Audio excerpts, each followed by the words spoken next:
You're watching the Action Sports Jacks 24/7 network.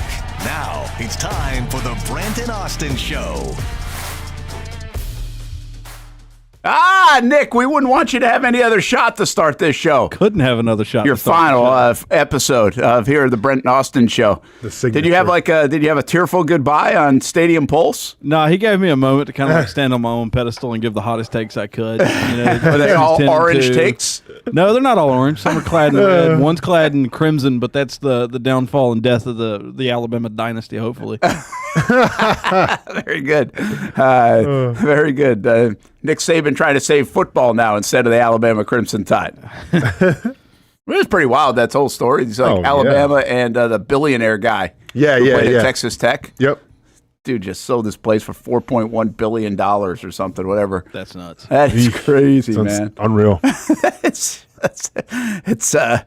why go get in the mess of saving college football? But I guess there's nothing else to do. I guess the house is only so big when you get to $1 billion. Brent Martineau Austen Lane on a Friday. Did you make it until 1:20 in the morning for the final Edmonton goal? Can't say that I did. Man, I was locked in. Saw the highlights, though. I was locked in. Yeah. Yeah, it's funny because I've seen more hockey, I feel like, in the last couple of weeks than normal, even in the playoffs. We've talked about a lot more hockey in the last couple of weeks than we have pretty much the entire show. Yeah.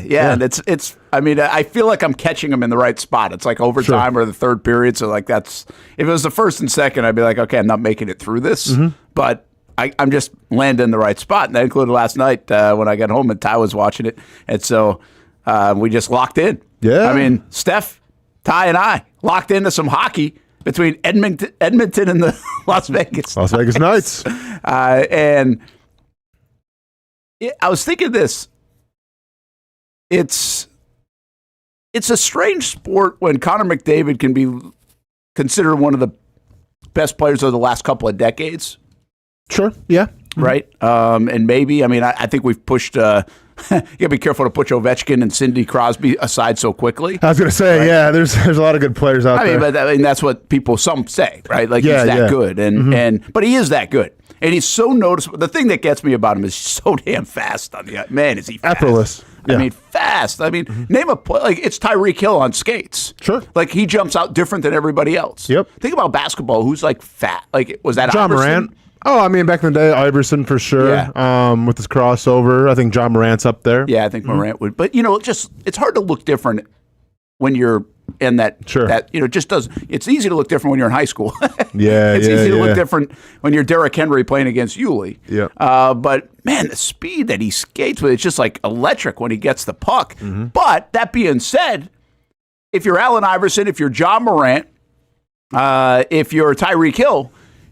If your team needs you to score and win a game and make a play, you can get the ball in your hands and use your skill set and why you're better than everybody else to do it. Sure. It doesn't work that way in hockey. Like, you can skate really fast, you can handle the puck, but you can't just, go score. No, there's really there's no ISO plays, right? Like that's what the NBA is all about. That's what we see sometimes in the NFL, wide receiver versus a cornerback one-on-one. Yeah, hockey's kind of like the ultimate team game where if you're going to take it, and Connor McDavid's done this many times where he starts from, his own blue line and then just kind of weaves through everybody. But, that's not an easy thing to do. No, but that's what makes it different. Watching that whole time, even when they had a 5-minute major penalty, he got one shot off. Yep. So it's just really interesting that you can be that good and maybe the best in the game, and you can't really dictate it and impact it as much as you can in other sports. And I think because of that, the star doesn't play as big. Again, baseball. Shohei Ohtani can absolutely impact the game in a tie game in two different ways, really. But he's going to get a crack. One every 9 at-bats, and he can do whatever he needs to do with it, and a lot of times he does, even in a great sport of failure. So it's just I don't know why that hit me yesterday, but we've been talking a lot about hockey and why isn't it more like transcendent? And I think it's hard to elevate your star when the best thing I can say about Connor McDavid from a casual viewer standpoint, somebody who doesn't watch every night, is holy cow, is he fast, right? Yeah, it sticks out. It really sticks out, which is cool. It's noticeable, but it doesn't win you the games. It doesn't impact as much as like a starting pitcher would, or a Tyreek Hill. Like I said, if he catches 8 balls, he can have 3 touchdowns. Yeah, and like ironically, arguably he's the best player in the NHL, but he's probably not even the best player on his team right now. Like, that's Draisaitl. Like, he's been very good. Draisaitl, like, McDavid sticks out because his skating prowess, he's very fast, but Draisaitl is like the epitome of a goal scorer. Yeah. Like, he's in the right spot at the right time and he can score. Yeah. Like, he might win the MVP. He's got, I think I saw this, and honestly, I don't know much about him. But I did yesterday, and he won like every face-off. Like, that was critical at the time. Because when I first turned it on, like, Las Vegas was dominating play. Yep. Like, it looked like they had 8 guys out there compared to Edmonton. And then it kind of shifted. And, of course, on the power play, like, he won the face-off, like, every time. Yeah. Which is pretty unusual. Usually, like, those guys are so good, it'll split or something, right? Maybe 60-40. He won, like, 5 straight face-offs. Yep. To be able to control the zone and everything else. So, but, yeah, I don't know much about him. I think I saw he's, like, 46th playoff goal. Does that sound right? Yeah. Like, that seems like an enormous amount. Like, that's legit. pretty damn good. Yeah. But back, like, really, if you didn't see the McDavid play late last night, and again, now on social media or whatever, or heck, even ESPN talked about the game for like 20 minutes at 1:20 in the morning. Scott Van Pelt had to wait a while last night. Sure. But if you haven't seen the play, what's amazing about McDavid really is the control and the speed. And we do see this in other sports. Like, we would say, hey, John Morant, wow, he's so fast. But then he gets like this great body control, right, to be able to deliver at the net. I mean, he made a move that was Allen Iverson, esque. Like, if you had showed the move, if McDavid's move, if you haven't seen it, is really like one of those embarrassing defensive moments for an NBA guy. Sure. Where he gets like falls down and gets crossed over. Yep. Right? That's basically what it was. Yep. And Deekdom, they call and that. I think it was Eichel.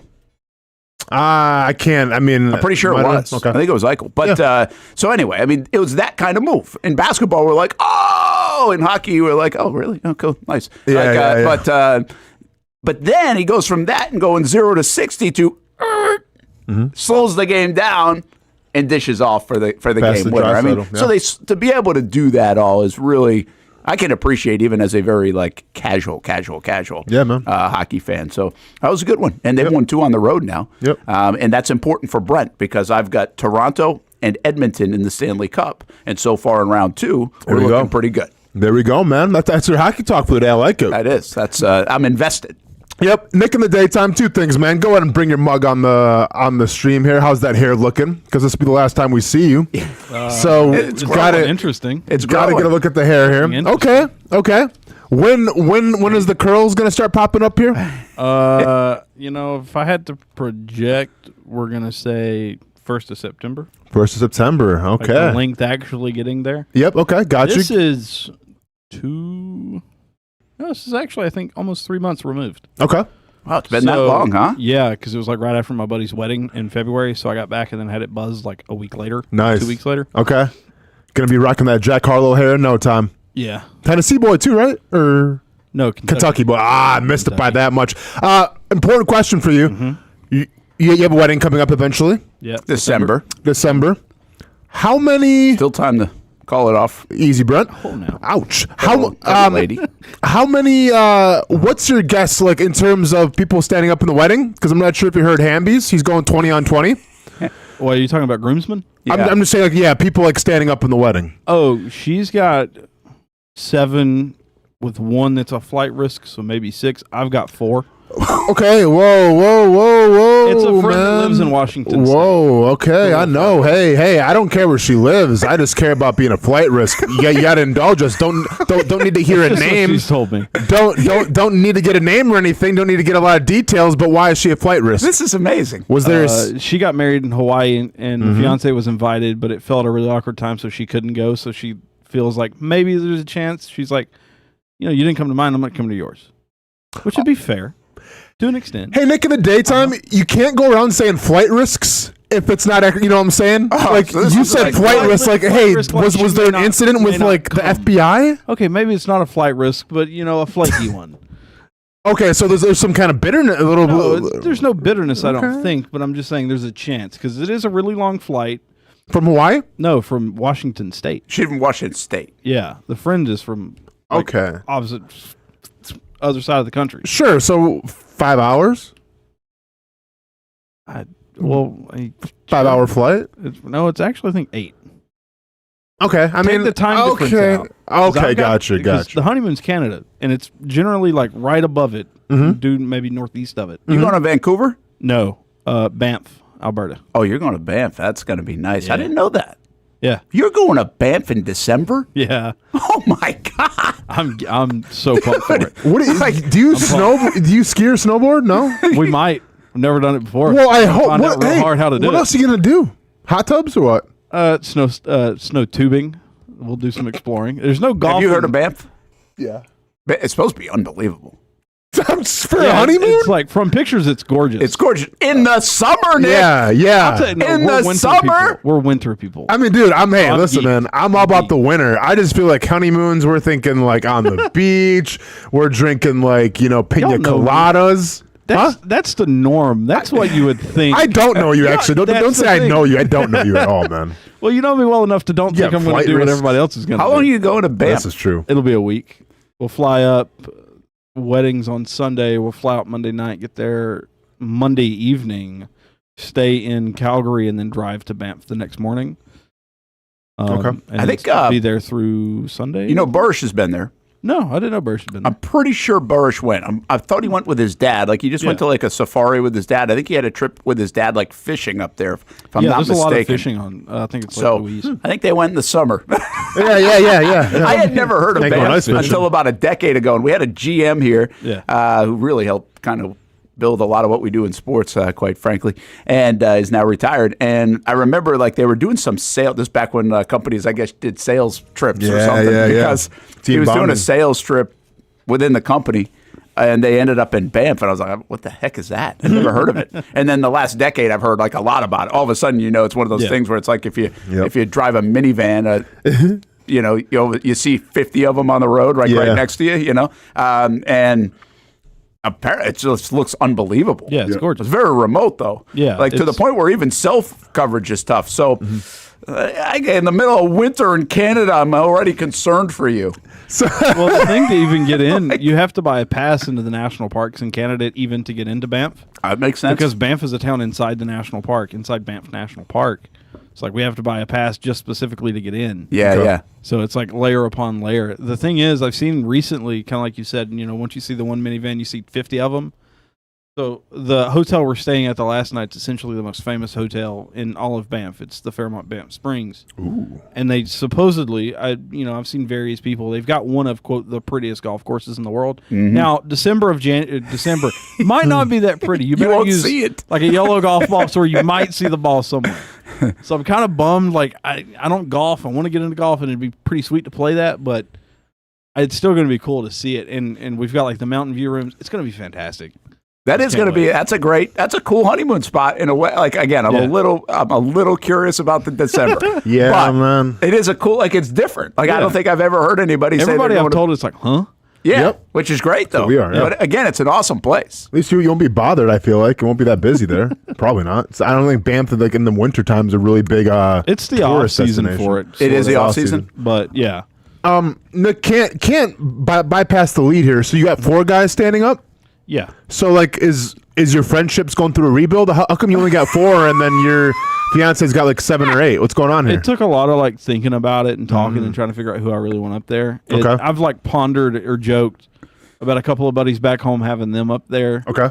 She kind of vetoed that one pretty quick, given who these guys are. Just because they're a little rambunctious? Yeah, one of them is. The other one's a pretty decent guy. I was in that category too for one of my But friends' he's a little weddings. rambunctious, I think, for her, which is fine. But then, like, how's this going to work? Like, how's the starting announcement going to work? You're going to have, like, guys rocking 2 women on each side? Very good. That's good. I mean, No, dude, I'm trying to actually, coordinate for you. I'm trying to help you I think out. the way it goes, she's got 2 maids of honor. It's her 2, like, best friends from when she lived in Tennessee when I met her. They're going to be the maids of honor. And then after that, of course, there's just 5. You take the 1 out, then there's 4. So those 2 will walk in together. There'll be my groomsman and probably his son, who is like a year and a half, who will be the ring bearer. Okay. And then the other 3 behind them. We'll figure Gotta out get a the way. cute kid as the ring bearer, man. That's good. Yeah. Cute kid. So, all right. So the 2 maids of honor walking in together, and then you're gonna have everybody follow behind them. Yeah. Okay, got you. And All I don't right. think Way to might be way to 6 be or progressive, 7, by the way. Way to be progressive, man. Yeah. I've never seen 2 bridesmaids walking with each other. You know, like 2 maids of honor like that. Yeah. More power to you. now I might get that wrong. She might watch the show and tell me, "You're wrong." You I don't completely know. butchered I this, think yeah. that's how- This is the I problem. think that's how this is This is a going. little bit of the problem. First of all, She'll Nick's- ask me the timeline. I'm clueless. it's Sarah, right? Aaron. Aaron. Sorry. Sorry, Aaron. Yeah. Why was I thinking Sarah? Is that Hamby's fiance? Oh.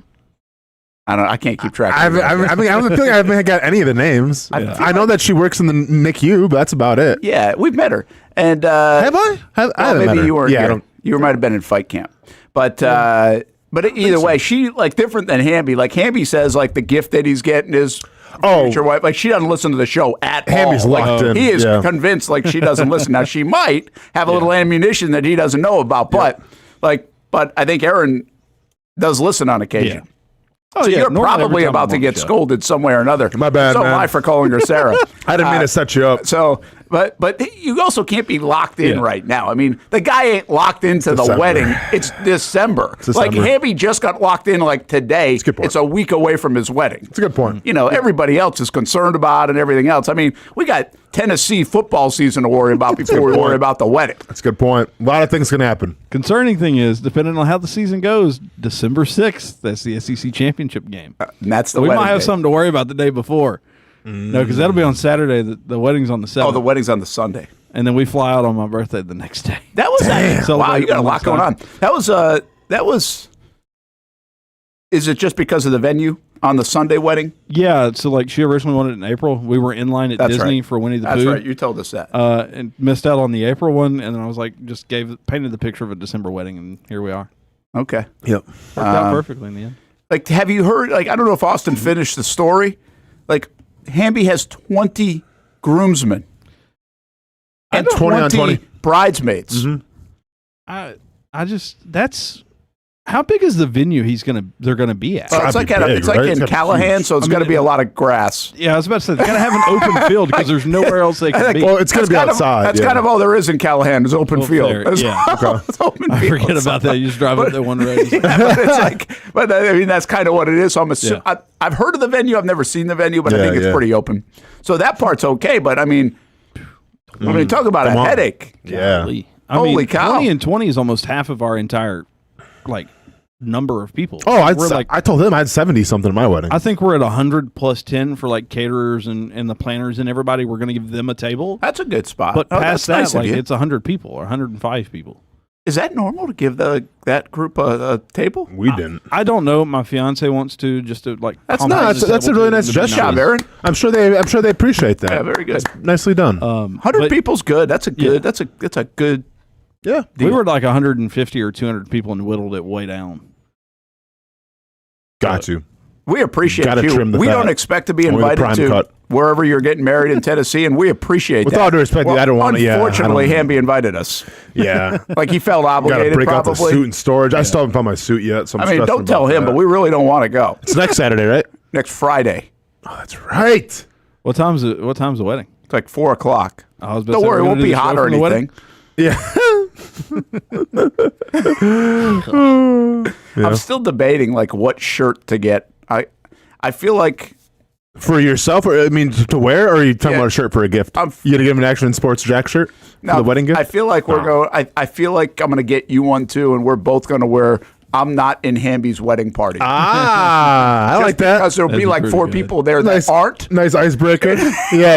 And so at least we can be identified. It's a nice icebreaker. The assumption is everybody else is in the wedding party. For sure, That's for there. sure. Yeah. Man.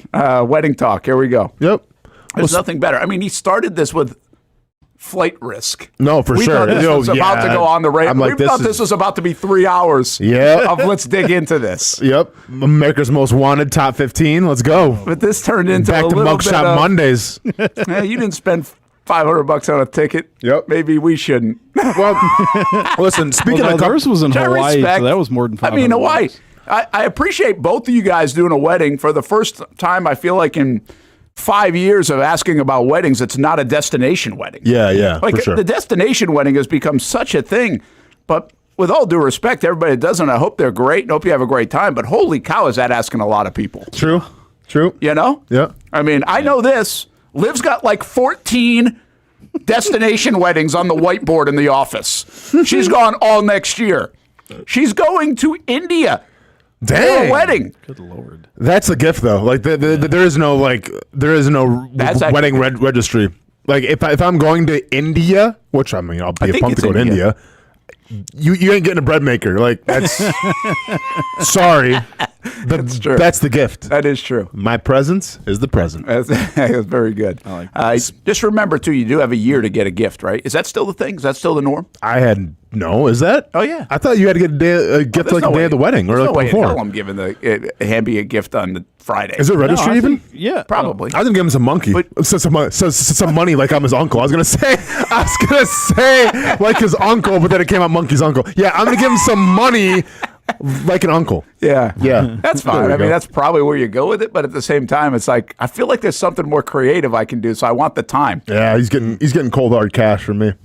Presidential pictures. You know, like we can come up with something. Like the show probably should come up with something. Oh, on behalf of the show? Yeah. Okay.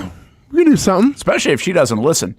Oh yeah, She'll we have, really be surprised. We have complete control here. I like it. Creative freedom. Yep. It's not a good thing. If you guys want to get back to great thing. a little bit of news, speaking of relationships, and you know me, like when it comes to like the TMZ headlines and relationships, like I don't care about celebrities or athletes.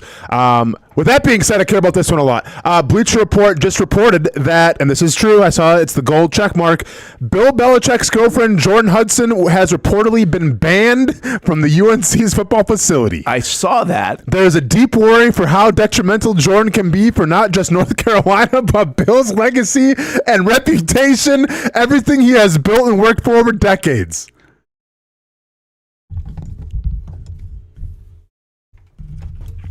Is he going to make it to the opening game?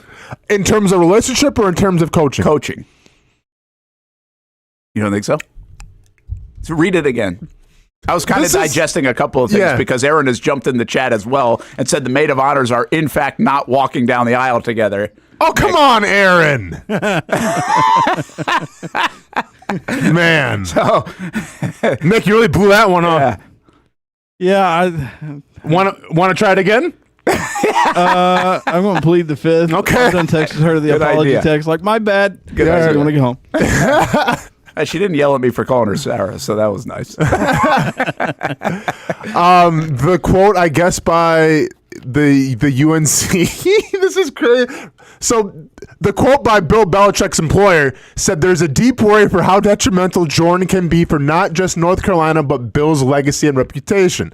Everything he has built and worked for over decades. Wait, this is from North Carolina? I mean, it's in quotes. So I assume this is what Pablo Torre was the guy that reported this. He's a journalist. You know him, Brent? Is he the guy on ESPN? Yeah, I think so. Yeah, these are your people, man. I don't know. These are my people. I don't know, Yeah, like I don't know. analysts. Okay. But I'm just weird. Like, is that like in a statement from North Carolina, or is it So- a source of saying like Whatever. It's I probably mean, a source. Maybe a source. Yeah, it's probably a source. Somebody related to that the doesn't situation. sound like a statement from North Carolina? I would hope not, but a source is saying this. So I read that headline today that she had been banned. Like, I forget who put it out there, wherever, maybe this was it. And I was like, yeah, is that really true? Like, if somebody, like, reports are that she's been banned, I'm like, who says that? How does that conversation go? Hey, Bill, we just gave you $10 million a year. We just told you we'll give you X amount of dollars. We're going to do this to facilities. We're going to let Lombardi come in here and be the GM. We're going to let this, like, we just revamped our whole football program, but we're going to ban your girlfriend? So this is a Bill. So this is Yahoo Sports. This is from a Bill Belichick family source. Could be Gronk. Could be Edelman. We don't know. Could be one of his kids. Stepkids. Yeah, we don't know. But yeah. It's, well, first of all, the funny thing on about, well, it's not the funny thing, but No, this it's is kind of I don't funny care. because Bill This is funny. Belichick's family hates it. Yes. They obviously hate this. Yes. Thing, right? They hate the idea of this. And so this is like your sister dating somebody and you just hate it. but you're getting in front of microphones and cameras and everybody else to discuss it all. Like, it's not like a lot of people hate these kind of situations. Yeah. But not everybody's got the platform and the notoriety to talk about it. And so it feels like Belichick's family, like, didn't his daughter come out recently or something? Oh, yeah. Right? So, like, people are, it's like, hey, Dad. But this is, Dad, stop this. And once again, dude, I don't care about people's personal lives, except this one. Because this is, like, You're locked in on this one. I'm so locked in. You know why? Because, like, this is what you signed up for. Right, Bill? Like, if you're going to date somebody that's that much younger than you, and if you're going to be that young and date someone much older than you, then I get to take part, and I get to have fun with this. So I'm having fun with this. This has to be the first time in, like, sports history that a coach's significant other has been banned from the facility, right? I can't remember it. I mean, think of another time. Well, seemed like a first. maybe it's a little bit. I mean, like maybe this one's so high on the radar. That's my point. Like, sure. If like maybe I'm sure Mahomes' brother's been banned, like Patrick Mahomes' brother, but like, well, there you go. So, significant other, I don't know. No, we haven't heard about it. Like, we would hear about the Mahomes one. I'm saying, like, if Jalen Ramsey's girlfriend for some reason was banned, like, would we hear about it? No, I hear you. But, but a coach though, Brent. No, I know. It's crazy.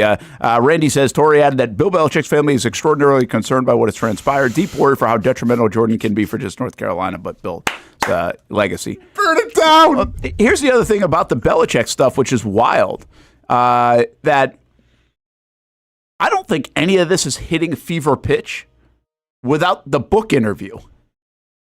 True. Like, it hit a new level 2 weeks ago on CBS this morning. And also on the weekend. And, like, if he doesn't do that interview, like, they wouldn't.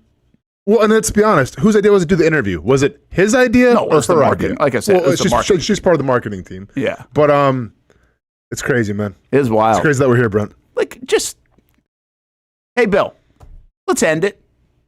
No. Let's end it. And find a 35-year-old instead. Nah. If she's let's ride this bad boy out until the summer. If she's 35, like, it's still crazy, but nobody cares as much. 24? 24?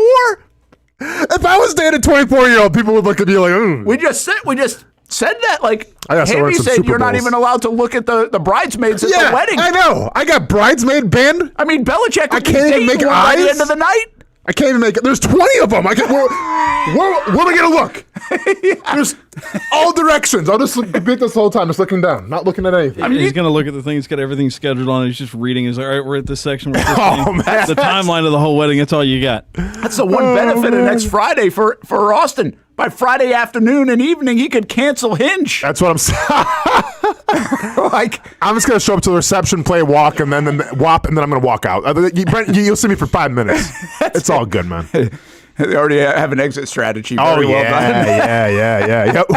Yep.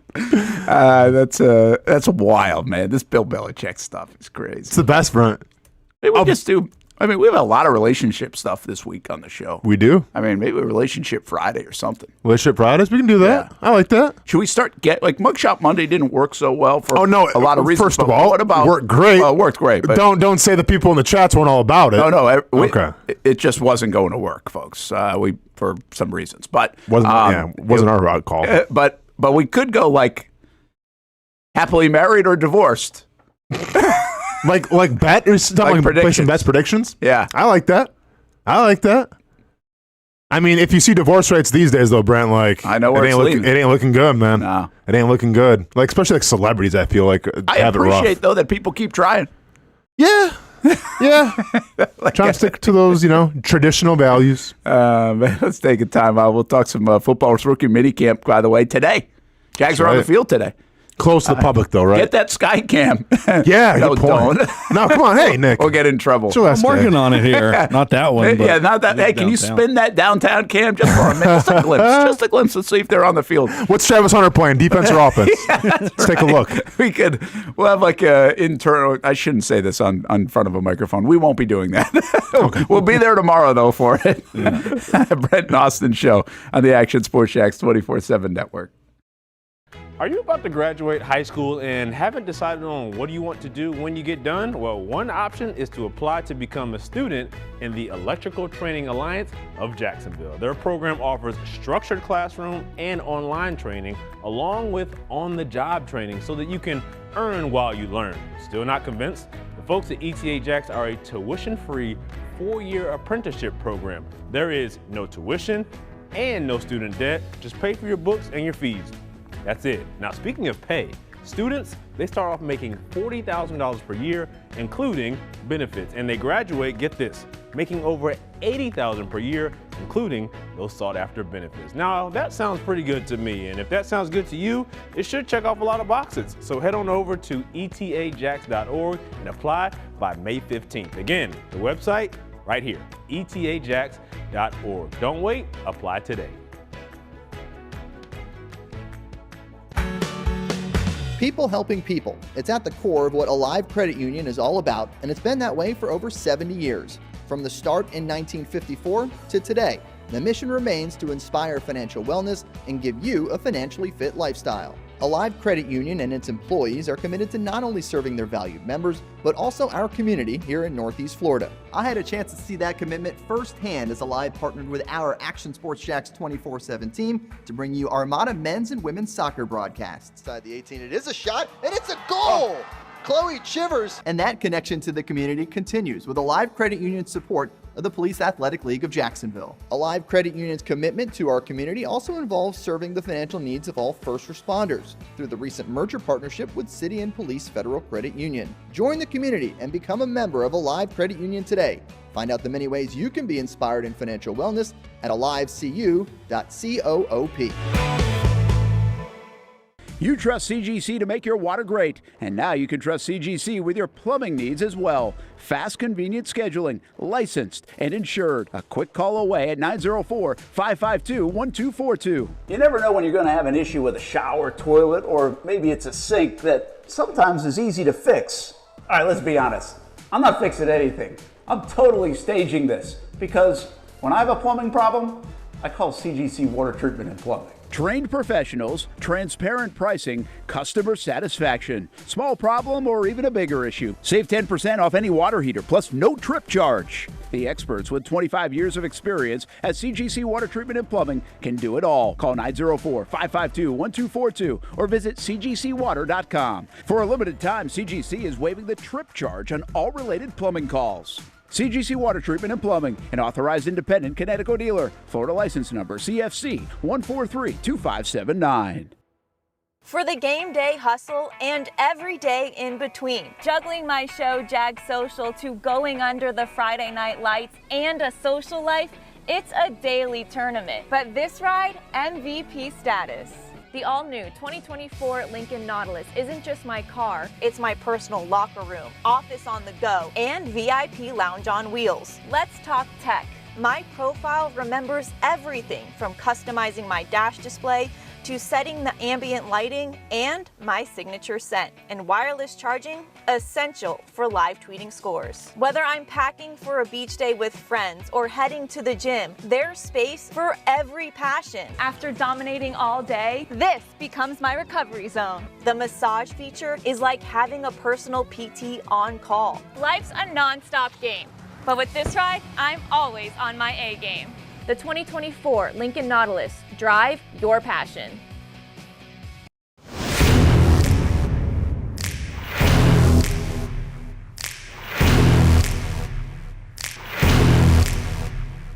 Grab some friends and go to a restaurant or head out for a drink and some conversation. Watch your favorite team play on the big screen.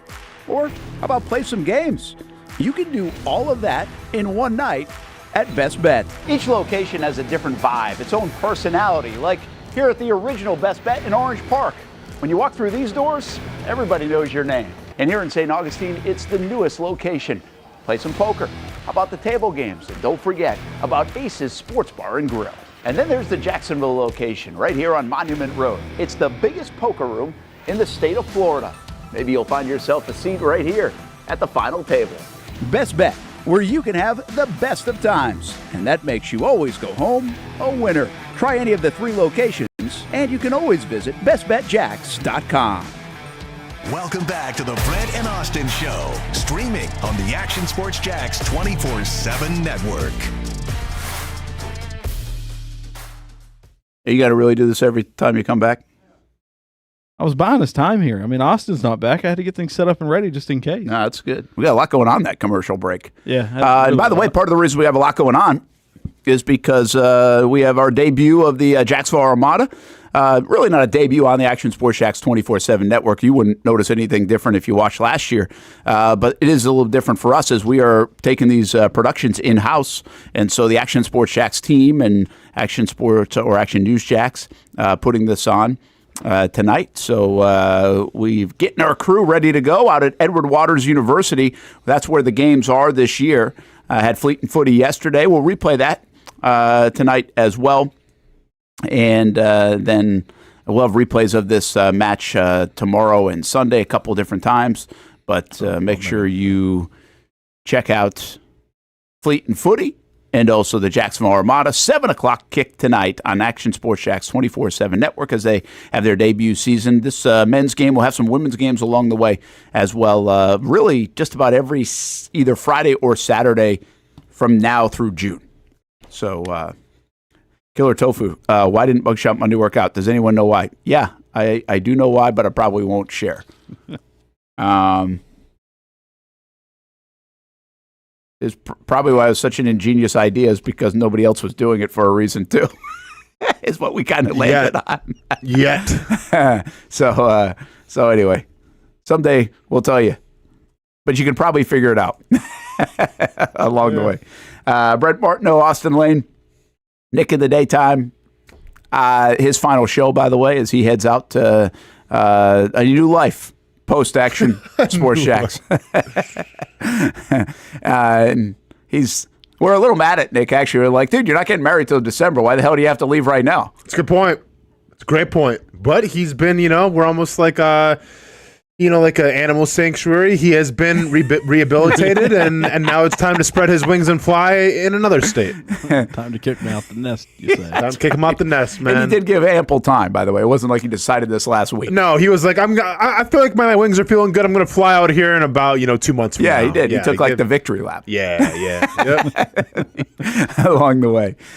So having fun with Nick. We appreciate him in helping out with all these different things, including like something like the Armada tonight. Nick would be involved with most likely, and obviously things like on our show and our Friday Night Zone Blitz and our Friday Night Blitz, and then all the different things we've done on TV. So we'll kill off Nick later in the show.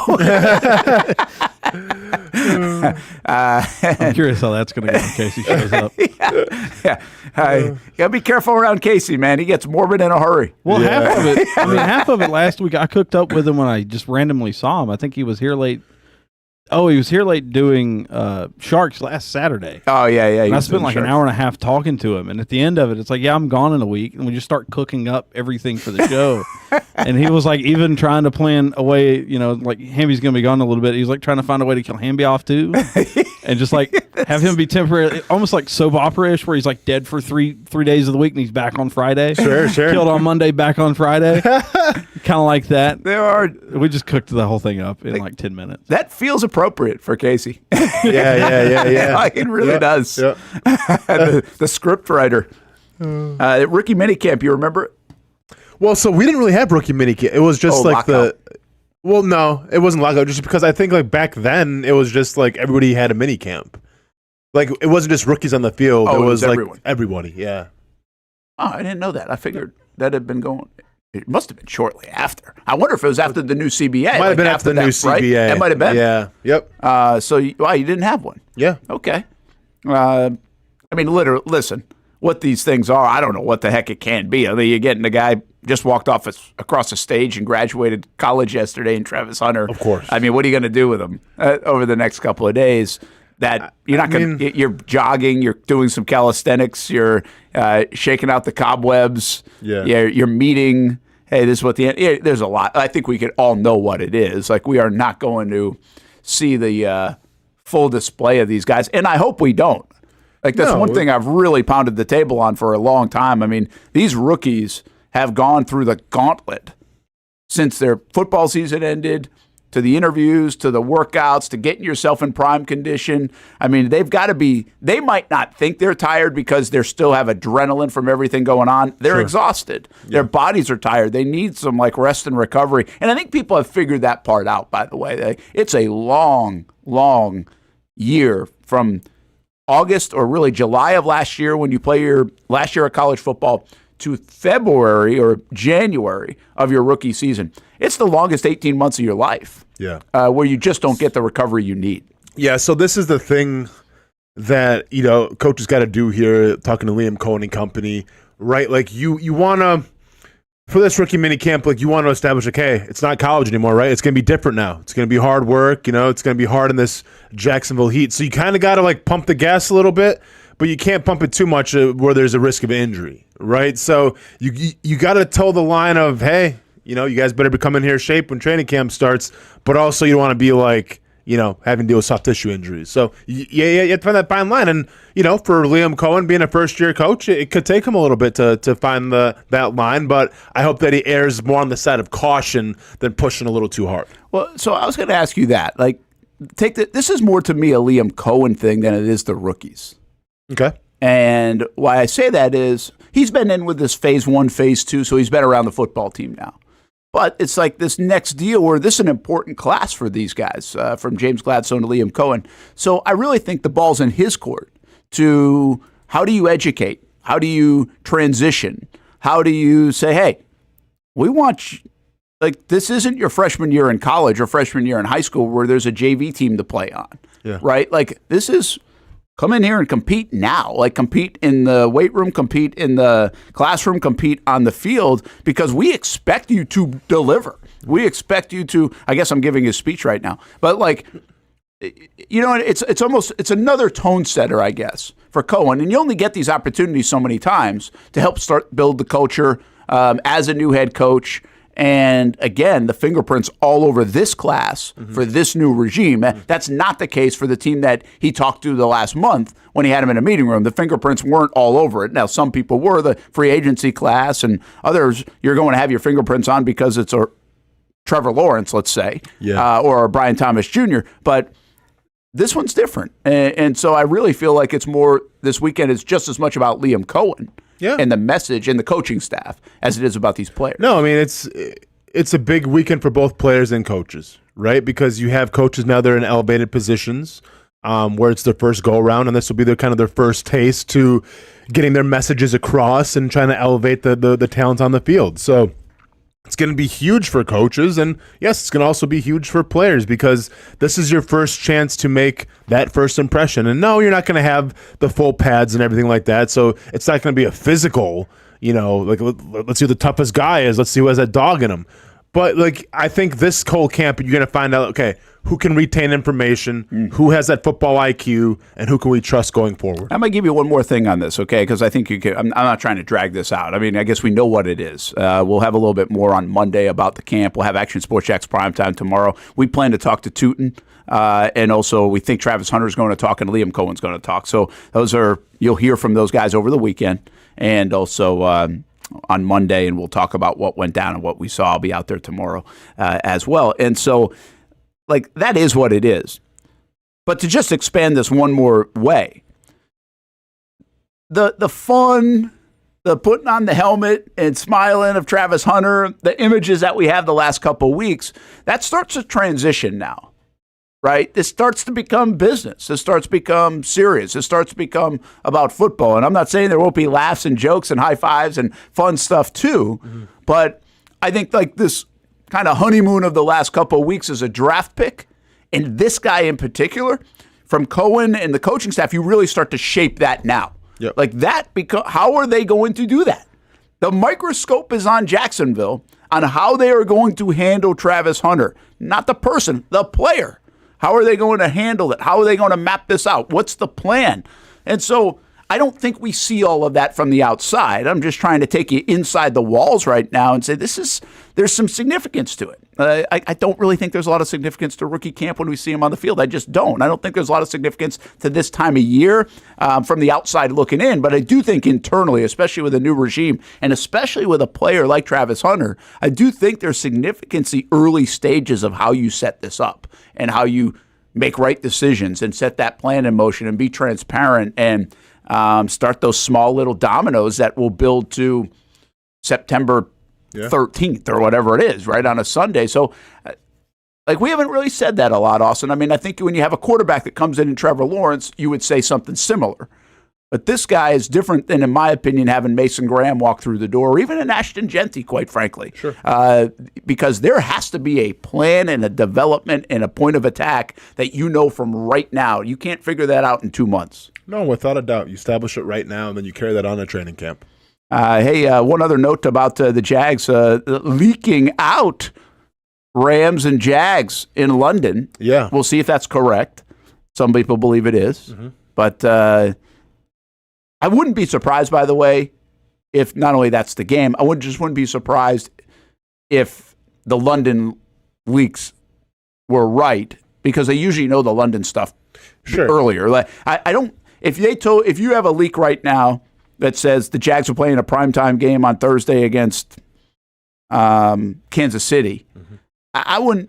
I'm not telling you it would be wrong. I just don't know if I'd believe it as much, because I do think there are different renditions of that schedule that got done all the way up until like Tuesday night next week. Yeah. That can be adjusted. But the London games aren't like that. The London games, you know kind of who's playing. You've already talked to the teams. Like, they know who's going because they're so unusual in the international series. And so if it is the Rams and the Jags, it's too bad that's not in Jacksonville. Well, yeah, so this is what I wanted to say. Because Jacksonville gets to pick, right? Who they can play? No, they don't get to pick. Oh, they don't get to pick. Okay, so it's at the mercy of the NFL? Yeah, what they can do, Austin, as far as I understand, is they can protect a game. So, like, they could protect Kansas City, say. Oh, I think they get one. They can't protect like one. 4 games, but you can protect like Kansas City. Then the other dominoes that go into this are just like, okay, well, who's been over there recently? Who do we want over there? And now a lot of times they'll try to get a big brand over in London along with the Jags, or, we've seen it multiple ways. They try to stay away from the division. So I think the Rams make sense from an NFL standpoint. Yep. I don't necessarily... the Rams probably don't love it.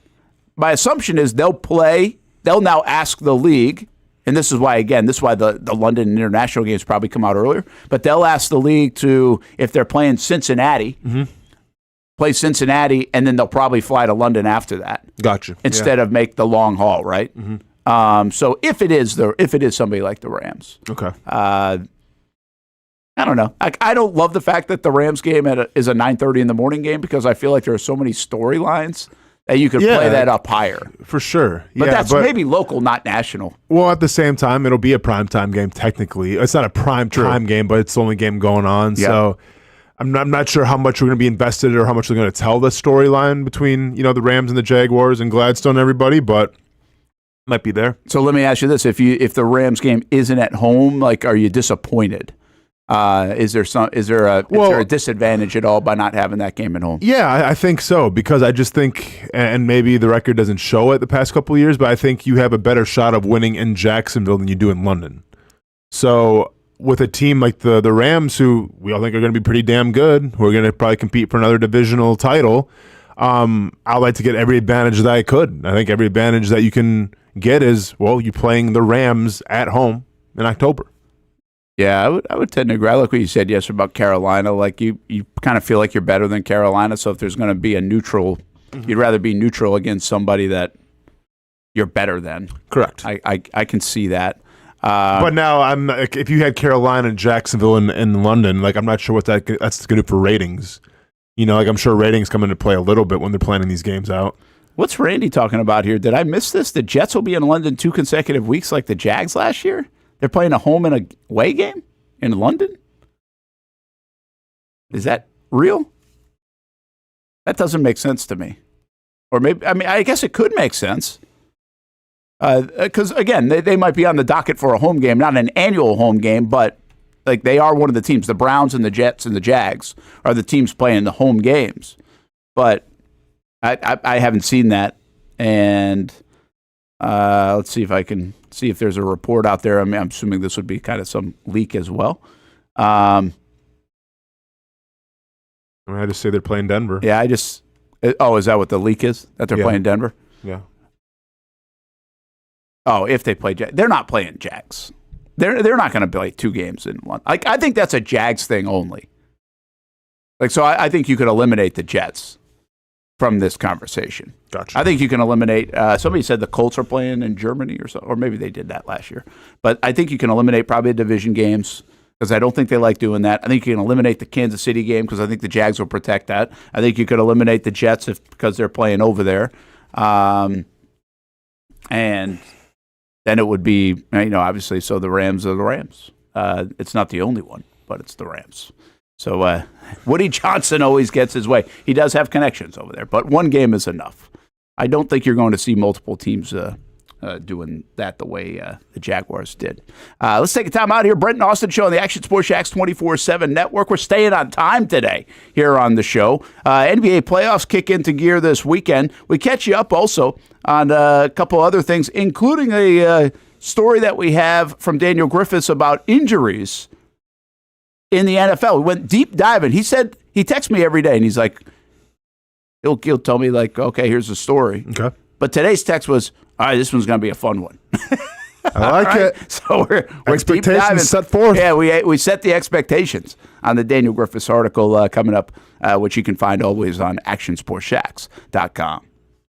When it's time to get a new car for anyone in your family, just remember, nobody but Nimnick, the #1 Buick GMC dealer in Jacksonville. Get the latest price breaks on 2023 and 2024 models or the newest 2025 vehicles in the showroom on Phillips Highway or shop online at nimnickbuickgmc.com 24 hours a day. GMC Sierras, Yukons, and the redesigned Acadias, or get the all-new redesigned line with Buicks. It's nobody but Nimnick, and part of the reason why is this is a first-class buying experience here at Nimnick Buick GMC. You're not just a customer, you're a friend. This is about getting a vehicle that best fits you and getting you on the road, and also helping you and your family down the road. Nimnick has a treating you right guarantee, courtesy, respect, fairness, and most Buicks, GMCs, and Jacksonville's only Car Bravo dealer, nobody but Nimnick. Who has put in the most years and stands behind a better experience? Nobody but Nimnick. GMC. We are professional grade. The schedules are out for another summer of soccer here in Jacksonville with the Armada men's and women's under-23 squads, starting with the ladies and the home opener on May 24th. 2 weeks later, they're back in Northeast Florida for a June 7th matchup. The season wraps up with a pair of Friday night home matches June 20th and the 27th. As for the boys in blue, they debut against a couple league newcomers on May 9th and 17th respectively, with more home dates on May 31st, June 14th, and June 21st.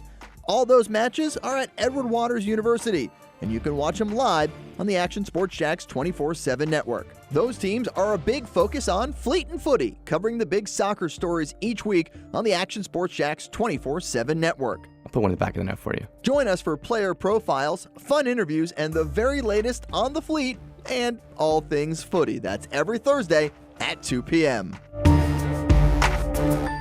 I've been telling you about CGC Water Treatment and Plumbing for a long time now. Their drinking water systems remove up to 99% of contaminants. We've had a Connecticut water softener and drinking water system in our home for more than 7 years. You can see the difference whether you're washing clothes, the dishes, or what I like to do most, fill this up for some coffee every morning, and mostly all day. Remember, if you're not filtering your water, you are the filter. Don't be the filter. Right now, you can get a free Connecticut reverse osmosis system with a purchase of a Connecticut Premier Softener. The experts at CGC Water Treatment and Plumbing will test your water for free and determine your water score. Don't know your water score? CGC will find out and recommend the appropriate Connecticut water treatment solutions so you can improve it. Call 904-552-1242 or visit cgcwater.com. Ask about our 90-day love it or leave it guarantee. CGC Water Treatment and Plumbing, an authorized independent Connecticut dealer. Florida license number CFC 1432579. There's a saying in sports, you can't win them all, but you can win a lot with good folks on your team. Like that one painter, First Coast. It's tough to beat the sun in Florida, so your home fades. It's tough to beat that HOA when they come calling. Beat the sun, beat the HOA with that one painter, First Coast. And it's a good time to do it. Less rain to work around, and painting in mild temperatures is perfect. After all, the paint bonds to the surface so much better. Give that one painter First Coast a call at 904-417-3557 or look them up at first-coast.com. shop.thatonepainter.com. Fast estimate, guidance on color and HOA requirements, and the highest quality job you'll find anywhere. Be a big winner in your neighborhood with That One Painter First Coast on your team.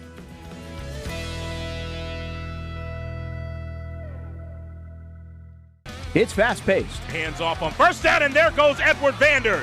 high fly, Wide open receiver. It's caught. action-packed, weekend fun.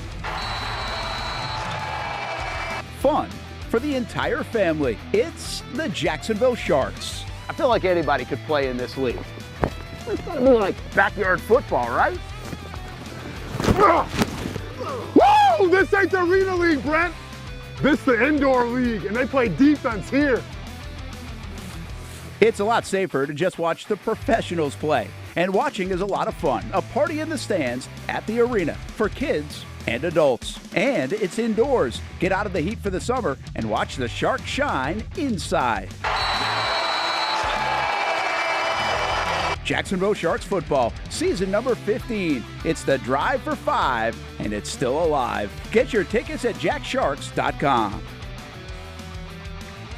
Welcome back to the Brent and Austin Show, streaming on the Action Sports Jax 24/7 network.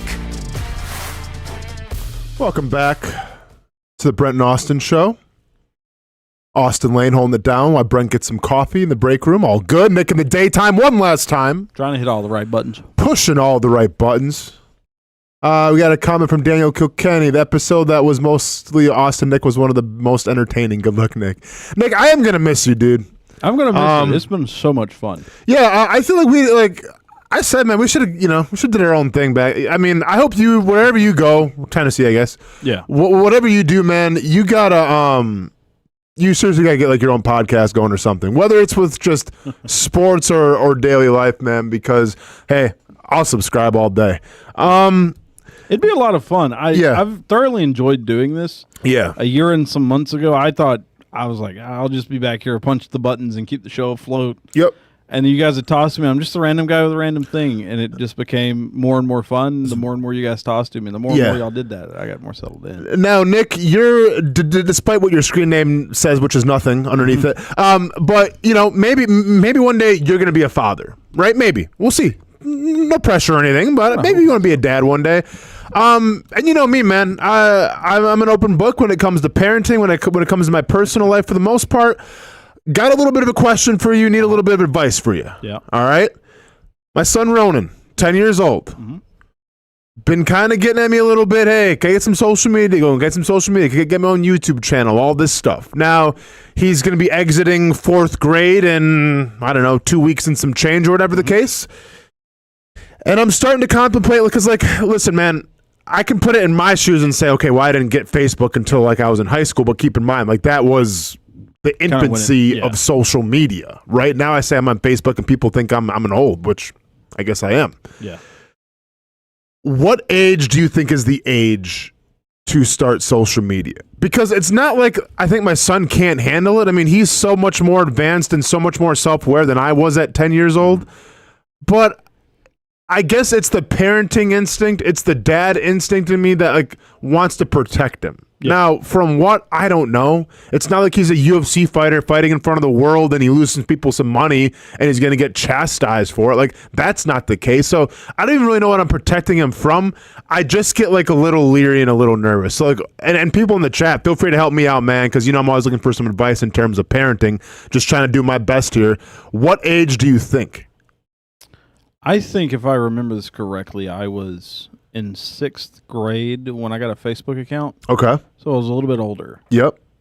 I think, and this probably sounds very much like an old man get off my lawn take, I think social media has ruined the world. Hey, man, join the club. That's why I'm not on it. That's why I'm slowly getting off of it. Yeah. Maybe 6th grade, 8th grade, Of course, I think the joke saying is the frontal lobe doesn't develop to 25, but of course you're not going to make him say, hey, you can't have it till 25. Probably closer to a high school age, so there's So you think high school? In the developmental years, yeah. Sure, he's smart, he's advanced, he's a good kid. Mm-hmm. I've seen him around here. He is a good kid. Yeah, thank you, man. For sure. Give him some time to develop without like outside influences. Like YouTube's fine if you want. Like, give him a YouTube channel if he wants to try and be a gamer. Sure, he can sit and make all the Minecraft videos or whatever game he wants to play. Yeah. But here's my only concern about it, and Brent, feel free to chime in here too. How old or how young is too young for social media? I feel like some of his friends and kids at school, they already have it. Mm-hmm. And I don't want him to be the one that doesn't, because then that's going to hold resentment towards me. And hey, I'm just trying to be the cool parent. Now, I'm a dad first and a friend second. Let's not get it twisted. That's right. Let's not get it twisted. But like, I also want to set him up for success. Gives a damn what the kid thinks. Exactly. Well, yeah, but I also want to set him up for success in his social life, right? So like, I feel like if his friends have it and he's the only one that's not on it, like, I don't want to be responsible to be like that dad that, sorry, my dad said no. Well, so what's the question here? Social media or YouTube channel? Like, well, it's feels same a little thing bit in general. It feels a little bit different to me though. Like if you're knocking around TikTok and Instagram, or if you have like your own channel that like you're doing. TikTok is social. TikTok is YouTube, just shorter. Yeah. I feel like there's a different. Like if you're on a YouTube channel though. Okay. And I don't use YouTube like the kids use it. Sure. But if you're on a YouTube channel, you're not getting like this flood of everything, right? You have to go find it. You have to go put it in. If you're on TikTok or social media, like I see stuff on social media, like why is this coming across my feed type thing? You know what I mean? Yeah. But YouTube just doesn't work that way. It might suggest. There's like YouTube Shorts and everything now. Like that it's suggesting stuff. Yeah, of course. You can. It's just like TikTok where you can just go through an algorithm and it'll just show you new stuff. Yeah. Like I do it all the time for fighting and stuff, like fighting advice. I'll just like. There's an algorithm. I'll scroll up. Oh, I haven't seen this one yet. I get that. It just feels a little bit different that it's just thrown right at as you're scrolling through, Yep. But I don't know. It just feels a little bit. And like if you're saying, hey, he wants to use it as like a gaming channel or something. Yeah. Right? Which like that feels different than using a platform for, hey, let's talk about X. Yeah. Versus then let's go scroll through X and see everything that. Yep. Every cesspool in America talks about. Coming from the X addict, and I mean Twitter, not. Ecstasy. The X addict Brent Martineau. Well, see, that's why I call it Twitter, because X sounds like it's a street drug. Yeah. But let's talk to the X addict Brent Martineau. Like, Brent, what do you think is old enough or too young here? What are we saying? What's the favorite part of this segment so far? It's Nick saying it with a straight face. I've seen him. He's a great kid. Yeah. Seen him firsthand. Little tilt of the glasses. Gets the Nick in the daytime stamp of approval. Yeah, like it really was. Which I'm not sure what that means when some of his groomsmen are banned from the wedding. Like, I don't know if that's a good thing that he's given the Nick seal of approval or not. Like, yep. Yeah, I don't know. Last tilt. Look, he's got good taste in college football teams. He ain't a Tennessee fan, but I'll take him as an Oregon fan. Yeah. Let him Hamby deviate to be a Georgia fan. That was so funny. Hamby still has to pay him, by the way, too. Hamby bet him for the NCAA tournament. Listen, you don't want to live in my house if you're. I'm a bad example here. Like, I don't know if I'm a bad example. I don't know if I'm the right one. I don't sit here and tell it. I think every kid's different. Like, my kids are different than other kids in terms of their maturity and everything else. Sure. And I genuinely believe that. I think there are 13-year-olds that probably were more mature than my 16-year-olds. And by the way, that doesn't make you immaturity doesn't make you a bad kid. It's just, can you handle some of the stuff? Like, that whole. Almost any parent you ask, like, hey, Ronan's 10 years old and he's going on 20. Like, people love to say that, right? Absolutely. And I just always said about my kids, like, I never thought that. Like, I never thought my kids were 12 going on 20. I always thought they were, like, 16 going on 14. I really did. There was, like, I don't know. And I don't think that's a bad thing. I think there was just kind of, like, this innocence about them at times. Or maybe Steph kept them in the bubble too long. I don't know which way it was. That was the way I looked at my kids. I don't even know if I'm right about that assessment. I was just telling you. That's what I thought. So, we didn't do the phone thing until I want to say they were 15. Okay. And even that has been a little bit of a sliding scale since. Like, I think if they grew up now 5 years later, same age, you might have to bump that down to 14 or 13. Like, I don't know. You might feel like you do. But I think it was 15. And I shared the story before. We didn't do Snapchat. Like, Snapchat was... I think they got it for Christmas when they were like juniors or seniors. You gave them Snapchat for Christmas? Remember the story? I said, do you want a car or Snapchat? And Kaylee actually thought about it. Yeah, I do. Yeah. And I was like, well, listen, I go for Snapchat too. It's free. Yeah, Like yeah, I didn't say, do you want one, by the way? Yeah, I I said got if you could pick between one. Gotcha. And that's not how it works either. Like even the car. Like the car, I didn't like they didn't have a car at 16. They didn't have their license at 16. Yeah, like yeah. we slowed that down too because we just didn't feel like, first of all, like Ty wasn't jonesing for it anyway. Yeah. And so I don't think he got his license until he was 17. And I don't think Kaylee got hers until like 16 and a half or 16 and 8 months or something like that. But they didn't have a car they were jumping into. Sure. And again, to each their own. I'm not criticizing anybody that does. It's just that we felt like our kids were kind of younger than their age. Mm-hmm. And that was, along with that, was, okay, I'm not just handing you keys to a car. Yeah. And I'm not handing you a phone. And I'm not handing you social media. And I do have this viewpoint that, like, the phone and the car are, like, potentially the two dangerous things combined for any human being. Why would I give a 16-year-old kid both? Okay. That's fair. Like, I mean, you can say that to a 40-year-old right now. To me, the most dangerous thing can be the combination of a car and a phone. Of course. At my age. Yeah. But we're willing to just give both to a 16-year-old kid. Like, I really don't get the logic of it. Yeah, but see, I'm not worried about being on your phone and driving with him. Like, but he knows better. Like, I'm not worried about that. What I'm worried about is just like, So do I. it's social. Okay. But it's social media, though. It's like you're trying to protect your children. So that's like what I'm coming into play. Like, Liv, feel free to hop in here. How you doing, Liv? Liv, I think he's too early. You want me to hop in? I think he's too young for social Hey, media. wanted you to hop in 10 minutes ago, but my fingers are getting pruny from talking about driving in cars. I just need an answer of how old is too young or what the age should be of social media. So what do you think? I think high school. High school? Yeah. Okay. All right.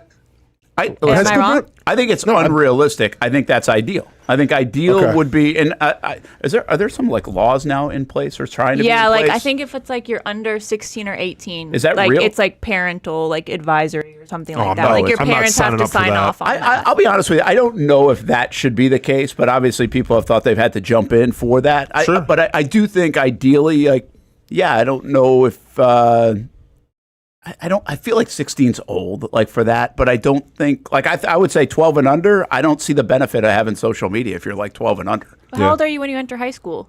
I mean, 13? 15. 14, yeah. So Facebook came out my senior year, and I got it like that. So I would have been, what, 17, 16, 17? 15. Yeah, but I mean, some So, enter like, at 14, freshman- some enter yeah. at 15. I think right? it's like, or 13 if you're really smart, or skipped age. Okay. Grade, you know?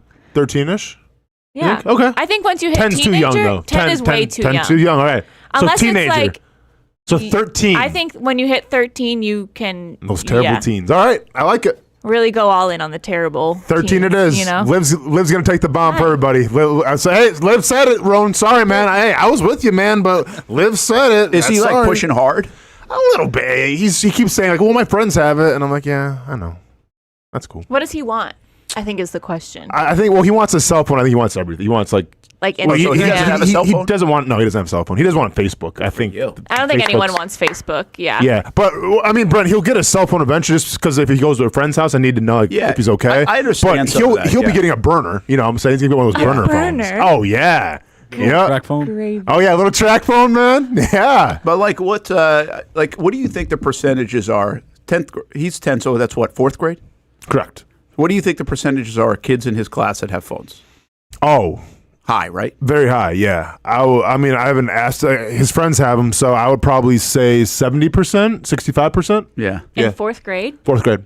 Here's what I like. And iPhones, not just like track phones. Oh, see, I had not like burners. I mean, granted, iPhones came out when I was probably in high school, I think, because Okay. I remember That makes sense. the Sidekick was the big phone. Oh, yeah. When I was in high school, the Yep. Sidekick and the BlackBerry. Okay. Yep. BlackBerry, of course. BlackBerry, yeah. Mhm. So I those had were a the big BlackBerry. phones High when school, I the was- BlackBerry was still. Yeah. Wow. Yeah. I'm Oh, old. I remember the guys were bet in all over the college. BlackBerry because Oh, they're like, yeah. I'm the future CEO. And I was like, okay, guys, calm Got the down. little stylus right there. Yeah, or something like that. So that was my high school. I remember getting the first iPhone. I think I was like a junior or like sophomore, I think. But yeah, I remember in 5th grade I had a cell phone, but it was just a flip phone that I could only like call or text my mom if something was happening. Okay. So Yeah, I get like.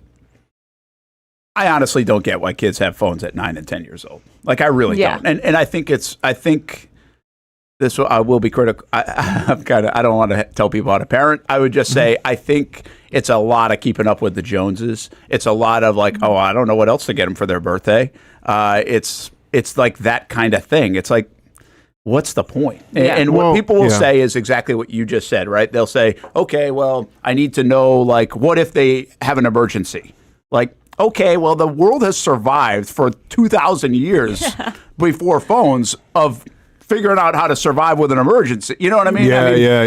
There comes a time and place where that is really good. At 9 and 10 years old, I'm not really sure that's the reason somebody needs a phone, is to be able to call me in case something goes wrong. Yeah. Right? There are probably enough adults around wherever you are at 9 or 10 years old. Hopefully. Like you're not just aimlessly walking a street, I hope, at 9 or 10 years old. Now, I would also say there are some kids that are in different situations that actually, and we know this, even our own neighborhood at 10 years old, they're like hopping a bus by themselves or walk, like, because there are different home situations, right? Everybody's got their own thing. So, and what I also believe is that kid probably is growing up a lot faster than like maybe my kid. Oh, yeah. So again, this is not blanket thing, but it becomes a blanket thing because, oh, wait, Johnny's got it. Of course. Jill's got it. Oh, well, I got to get it. the comparison. Right? Yeah, I got to keep up with a lot of parenting is keeping up with the Joneses. You are pressured into, you talk about peer pressure for kids. Parents are peer pressured into, well, they're doing it too. Yeah. Correct. And I would just say this, like looking back, and I don't know, I've never asked my kids this question, and maybe I will. But I was like, did you feel like you didn't get it until you were 15? Yeah. Or you didn't get social media or whatever until you were 17 or 18 or whatever it was. Like, I don't even remember the year now. It's like, did you feel like you're deprived? Did it change? Yeah. And I'm not even sitting here pounding the table and saying, oh, well, my kids are so much better because they didn't have it. I'm not telling you that. They might be in the dark on some things because they didn't have it. And maybe that doesn't suit them well right now. Yeah. Not telling you it's the right call. I just think if I ask my kids, I don't hear them being like, I can't believe you guys didn't give me a phone until we're 15 or something like that. Yeah. I hear you. So trying to build the NIL up though too, Brent. You know what I'm saying? Yeah. Well, Kidding. and hey, that was a joke, but well, usually the dads do that, so that's going to be up to you. You don't do that very well. A little lazy. I'll let him do it himself. So anyway, I don't know. Like Ronan to me seems like he's going to be. He seems like he's like older. Yes. Than he is. Do you get the sense? Of course. But is that just because he's a bigger kid too? No. Like the way he acts, he's definitely older than. This is sometimes a little too old for my liking. Yeah. You know what I'm saying? Yeah. So he can handle things. maybe then 8th grade or 7th grade. You like know? there was like, for instance, like a couple weeks ago, my roommate Chris was in town back from the Antarctica, and like he was cutting up some like onions or something or vegetables, and he cut his finger, and like he goes, dang, and Ronan saw it, and Ronan like immediately rushed to get him like the first aid kit and it wasn't that big a deal. And Ronan's like, I got you here. I'm like, hey. It's just a little. We're gonna be okay. Relax, dude. It's fine. Like I like that you're trying to help him out, but it's okay. So like he has like the wherewithal to like help others and things like that. So I feel like he's older than 10. But once again, I'm just trying to like navigate. I know what social media is. I think it's so hard because my kid wouldn't have got off the couch, by the way. Oh, yeah. You said it. Hey, even now. Not your finger, not your problem. Go take care of it yourself. Yeah, it'll be all right. Yeah, you'll be all right. I think it's so hard to navigate. Call 911. 911. What's the number? I'm going to finish my show real quick. You'll be fine. It's so hard to navigate because I feel like there's some kids who are just like, they act their age. There's kids that act younger than their age. And there's kids who act older. And so it's kind of, it also, I feel like, I'm not a parent, so I have no experience in this. But I feel like it really depends on your kid. Because like my niece, she's turning 16 this summer. But she acts like she's like 23. Like she is so responsible. She is so aware of like kids. Alcohol and drugs and like her friends doing it. And she's like, nope, I want nothing to do with it. Like, she's just so grown up. And I'm like, you know what? You can have a car, you can have a phone, and I trust you. Yeah. So I guess I should put him through like a gauntlet, like a can he handle it gauntlet, Yeah, I wonder. Like, I don't even know. Like, is there a test? Like, there would be. Someone's been making fun of you online, Ronan. What are you going to do? Yeah. Go from your class and sliding in the DMs. What are you going to do, buddy? You ignore? Yeah, you better ignore. Okay. Too young for girlfriends. Forget the That's fake what we should dating. do. We should create a test. Like, forget Now we're it's talking like about a deep end test. a pamphlet. Right? Like, it doesn't matter how old you are. You got to pass the damn test. You got to pass the test. Right? It should be done for everybody, bro. The reality test. Because seriously, like, that's what I say about the law stuff, the 16 or whatever it is. Like those kids at that age, you're right. Like you can have a 14-year-old that seriously could be in college and get away. Then you can have a 14-year-old that wouldn't survive in 4th grade. Yeah. Like there is a That's what we're wide gonna do. range of people. Yeah. But we should create the test. I'm going to put them through a social media gauntlet. Uh-oh, son. I think we should Someone make doesn't that. share your political beliefs. Are you going to respond or scroll down? I don't know what political beliefs are. Good answer. Good answer. Yeah, there we go. There we go. Yeah. And also like spam links. Oh, right? it's You not got to the do everything. spam. They're asking we you for said Adam their- Schefter just reported that, Aaron Rodgers is going back to Green Bay but doesn't have a blue check mark. Do you retweet it or do you just keep going with your life? We should Let's make go. it up. Let's go. I like it, Brent. That's a good idea. But I want I know social you're media joking, IQ test. No, but I kind kinda. of wonder if it's the new Wonderlic. It's The new SAT. Forget I love the it, man. SAT. Use nothing in the SAT, by the way. Oh, yeah, Let's forget create it. this. Well, yeah. And this by is the your way, new standardized I would test. argue this. If you make a real test, like a one that really tests what, if you could determine something, Yeah. it might be more important than the SAT. Oh, True. 1,000%. I mean, it's because it seriously is. I mean, it's a tough deal. I'll even tell you, I know, like when Kaylee got the phone, things changed. Yeah. Yeah. Like without a doubt. Oh, yeah. I think she would admit it. Brent, And we got to she come was up older. with this. Like she was older when she got the phone, but like it was like, This is like I mean, it was like it was the worst year of parenting. Brent, this is It how we really get back. was. This is how we get back. We come up with this whole challenge. We come up with this.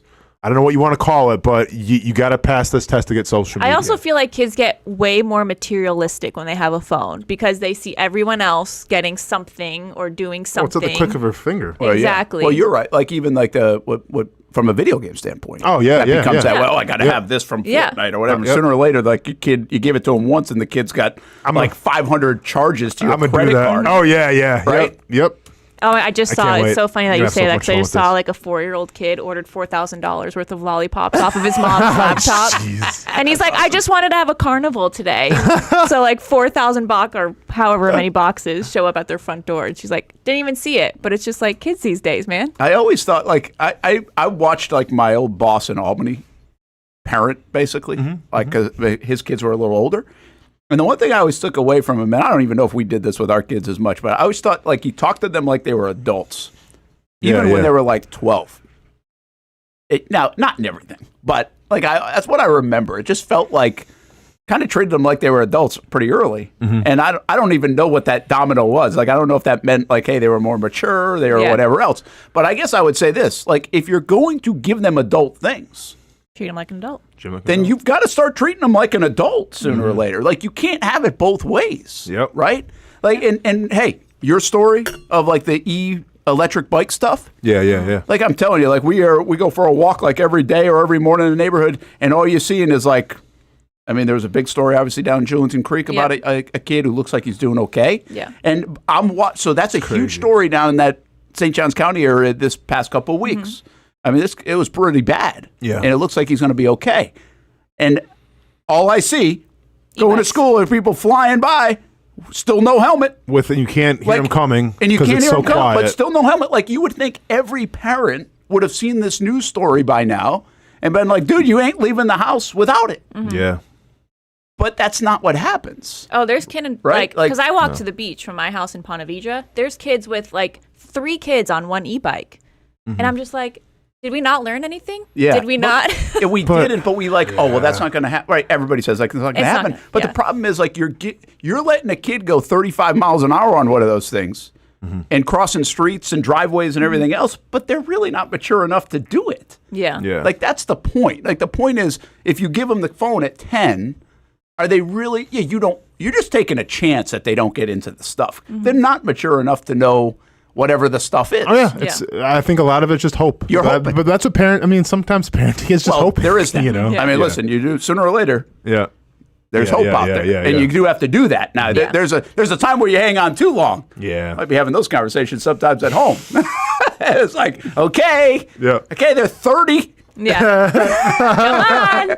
Get out. Go. You know, like there's an opposite of that. Yeah. Yeah. I really believe it. But okay, weddings, parenting. I mean, dude, our own app coming out where you gotta use the app to pass. A good idea. Hey, Ronan, Travis Scott just had a new song. You gonna quote tweet? You gonna tweet the lyrics on it? Oh. It's a banger. You better tweet it out. That's What does he right. say? No, don't do it. Okay, Yeah. good. You pass. But, hey, Yeah. good job. Like Very, you're very derogatory towards women. Let's be respectful. That's here. right. Are you Let's gonna not put put it that on into Twitter. Snapchat? Yeah. Well, listen, we got kids losing scholarships over the years Yeah. for that. I know, It's a man. great part of the test. Yep. We should come up with this. Is there got already it. a test for this? Hey, There's Brent. no way there's we a test for we this. can't have been the first ones to try this. Really? Well, then we should get I on. haven't heard of it. We should get I've never on. heard. Yeah, Yeah, I've never heard of this. Brent still parents me on my social media. Just did it the other day. I just Oh, did it nice. had to do it the other day. Yeah. Yeah, Brent's gonna have a talk with me too. I'm sure about it. Okay, can you do something? No, not Stop you're being a gonna be bum. Like, can you please say Post? something? Do Can you something. make one post? Are you alive? Yeah. Say something like that is going to really blow up. Can you go viral Liz for is something? the other way. Oh, yeah, I got you. Yeah, I got Viral for something. Come on. you. Yep. There's one thing. All right, Liv's Cornell's list. social media test drive. Say that again, sorry. Cornell's social media test drive. Dang it. Something like that. Leave it to the Ivy Leaguers, Brent. Yeah, you those know? damn People kids for with the a online world thesis and too. all that crap. Oh, like then the they make a master's test. I don't program. have the headphones. Nick, on. did you have the information? Like, what are they asking? Everything? Hey, but let's see. How cool are the Cornell kids, really? Like, Yeah. do they really know what's going on? Dorks, Have they huh? heard of Travis Scott? Probably not. Nah, probably not. Travis Scott, who's that? Do you have like a sample question of it or not? No, I don't. I just pulled it up, but I do have per childmindinstitute.org and Common Sense Media. 42% of kids by age 10 have a phone. By 12, it's 71%. By 14, it's 91%. There you go, man. So you're right to be cautious at 10, and Brent's right to give it to him at 15. All right. 15-ish. Well, but we We're were. both winning. How about that? Like, so if we didn't, I got to check with Steph. But if we didn't give the kids till 15, we were in like a 5% Yeah. Yeah, y'all were realm. in Like I didn't Wow. know it would even be like that, right? You're just going off your gut most of the time. They still as come parenting. home, Brent. They still love you. You're good. Yeah, they still actually do like us. Yeah. No. Believe it or not, Mission accomplished. you wouldn't want to be my kid probably, but they actually like us sometimes. All right, Liv. Before you get out, Liv, by the way, is going to go catch up with the Navy coach here in just a little bit. Navy football coach is in town speaking. Cool. And Liv's going to go catch up with him about Rayon Lane. Yeah, for And sure. also just some other things. Because I was telling Liv about this, and I'm interested that the head coach isn't going to be able to probably fully answer the question I gave you about The Navy. can you bring the Army-Navy Yeah, game yeah. to Jacksonville? But they flirted with that years ago, the idea of it. And now with a new stadium coming, that is one thing that I think they could get at some point. Like we talk crazy. about the draft Yeah. and maybe like a college whatever national championship or semifinal or playoff game. Well, I think that's an event when downtown's a little bit Built. beefed up Yep. and that stadium gets here, that's an event that would be really awesome to get in Jacksonville. Now, they couldn't do it in the past, and part of the reason they didn't do it is because of the expense. Really, I mean, right now they keep it up in the New England area because you can bus or whatever to Yeah. the games, given where Army and Navy are. So, because you would bring a lot of people in for that. So, is it affordable? But it'll be interesting to see what he Yeah. says about that, if he knows anything about it. But those are just some of the long-term things, and obviously Rayon Lane will be interested to get. So, before you do that, give us a little Liv's list so you're not late, because you don't want to be late to go to I the don't wanna Navy be late. interview. No. I don't want to be late. They're pretty punctual people, I Yeah, feel they like. are. That's Yeah. why I sent you, not me. Oh, good. That's good. Should I leave early, actually? Yeah, it wouldn't hurt. Should I leave early? Just drive fast. Don't text, though. There you go. Nicely Bring done. this conversation Fair. full circle. Full circle. All right. Well, since my Monday one got cut short from, the secretary. What did we talk about? I don't remember what we went off on a riff. Oh, the dating app. Oh, yeah. Oh, that was yeah, a good yeah. show. That We've was- actually yeah. had a We're really trying good to do week. a Like, new bit. I don't know if anybody's listened this week, but we've had a hell of a week. Well, it's been something. Yeah, we've had a couple, misfires, a couple Yeah. buttons getting pushed when they shouldn't have. Yeah, but our topics from Topics are great. I mean, we have wedding planned, we have relationship planned, and now we're parenting. Parenting. I was actually listening when you guys were talking about Hamby's 20. I almost called in. Oh, isn't that ridiculous? Did you see my face? Excited to go, I but- did. Jaw I was on drop? the beach because I was like, if you want me to be on Liv's list, I just got done working out. Aspen and I have a smoothie. We're on the beach. I'll call in. And I was going to try and be in competition with Brent's beach background when he was in Panama City or something like that. Oh my God, there was nobody out there. It was low tide. It was good. beautiful. Nice. Beautiful, Absolutely yep. beautiful. But when I heard that, I think I dropped my phone in the sand. I was like, in what world? It's wild, man. It's crazy. wild. In what world? Now I want to go. Yep. But I didn't get one of the 20 invites I got. No, missed out. Liv. Missed it by that much. Missed You're it probably by that 25 much. or something. Yeah. Missed it by that. Anyway, so the video's probably not even in court, but did you see over the weekend when F1 was in Miami? Yep. The Lamborghini boat? I'd have not seen the Lamborghini boat. The Lamborghini boat that got, I guess it hit rocks and started sinking. It had 32 social media influencers. Meanwhile, that boat can only hold, I think, 20. Oh, so they were overloaded. They were double. Oh, I didn't realize that part. Double. And so that's why you said they might not have had enough. That's why there wasn't enough life jackets, because the boat only comes with like 16 or 20 or something like that. I won't laugh then. How much? But you know, like Liv said, there's only 4. There's only there's 6 in the U.S. Well, doesn't Conor McGregor own a Lamborghini boat? Sorry? I'm pretty Conor McGregor the fighter. I think he's got a Lamborghini boat. They are now there's only They're 5 crazy. in the U.S. But so they hit a rock or something and started sinking. Influencers. You know, they were all calm. Like they were just on. I mean, I'm sure they were all on social media. Okay, it wasn't. It was like a slow. All right. Like, it's taking on so water. hey, what's up, fam? You know, we're going down here a little bit in this boat. Literally. Someone better come save us. Hey, by the way, it went all over social media. They had plenty of help there in a minute. Oh yeah. I mean, they had helicopters. Yeah. They had Coast Guard. They got submarines. Your buddy like doing a science project. Oh, I'm sure. Was there. Had a quick go over.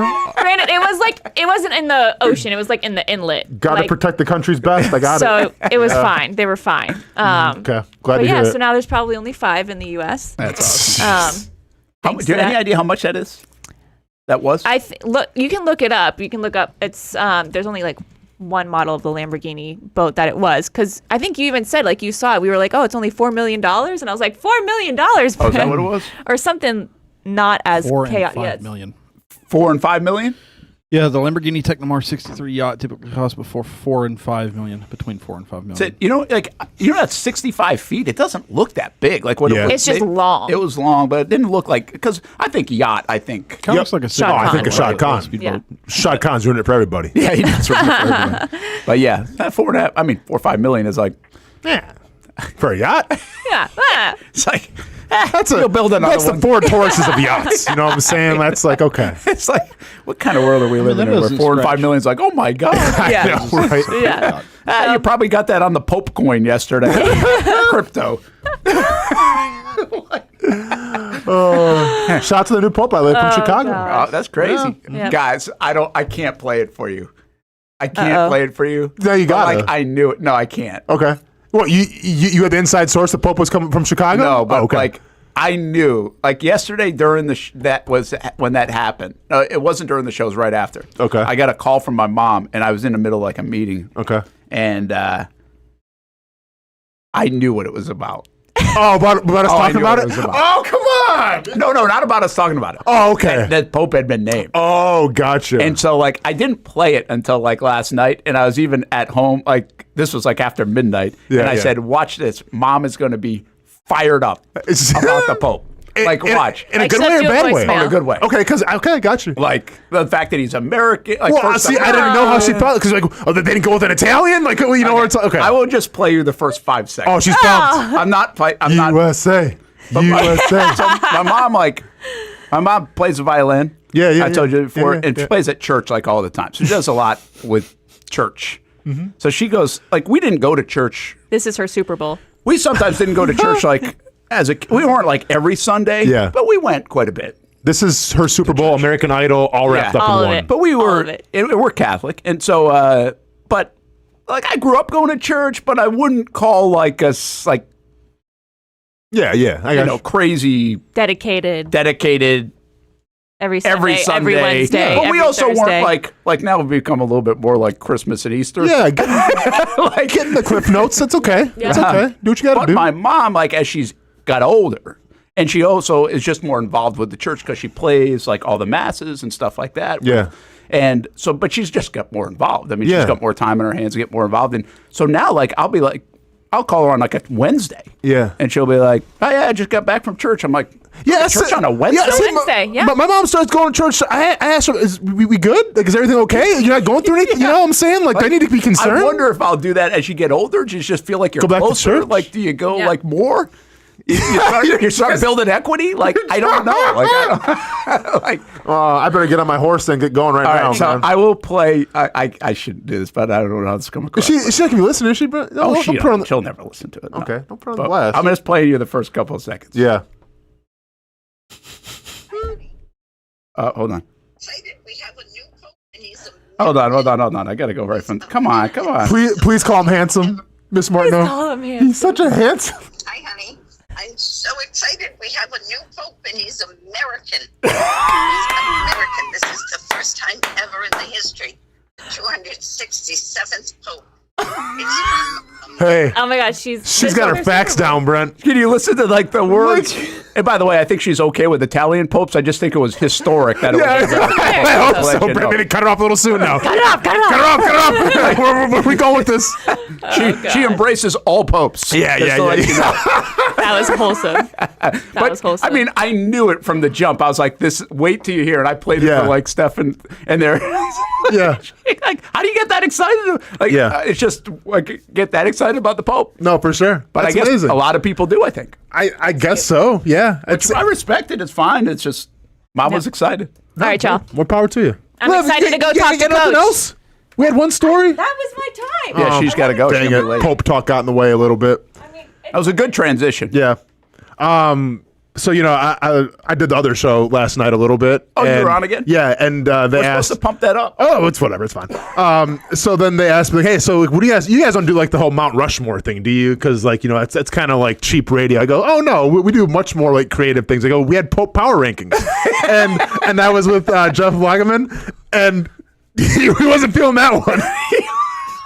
He wasn't feeling that at all.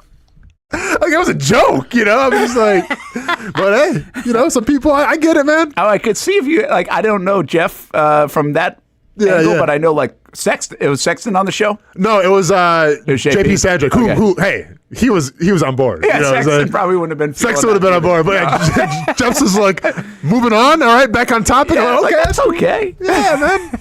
Yeah. Randy says 22 boxes, 70,000 suckers. That's got to be the thing. Liv was talking about the lollipops.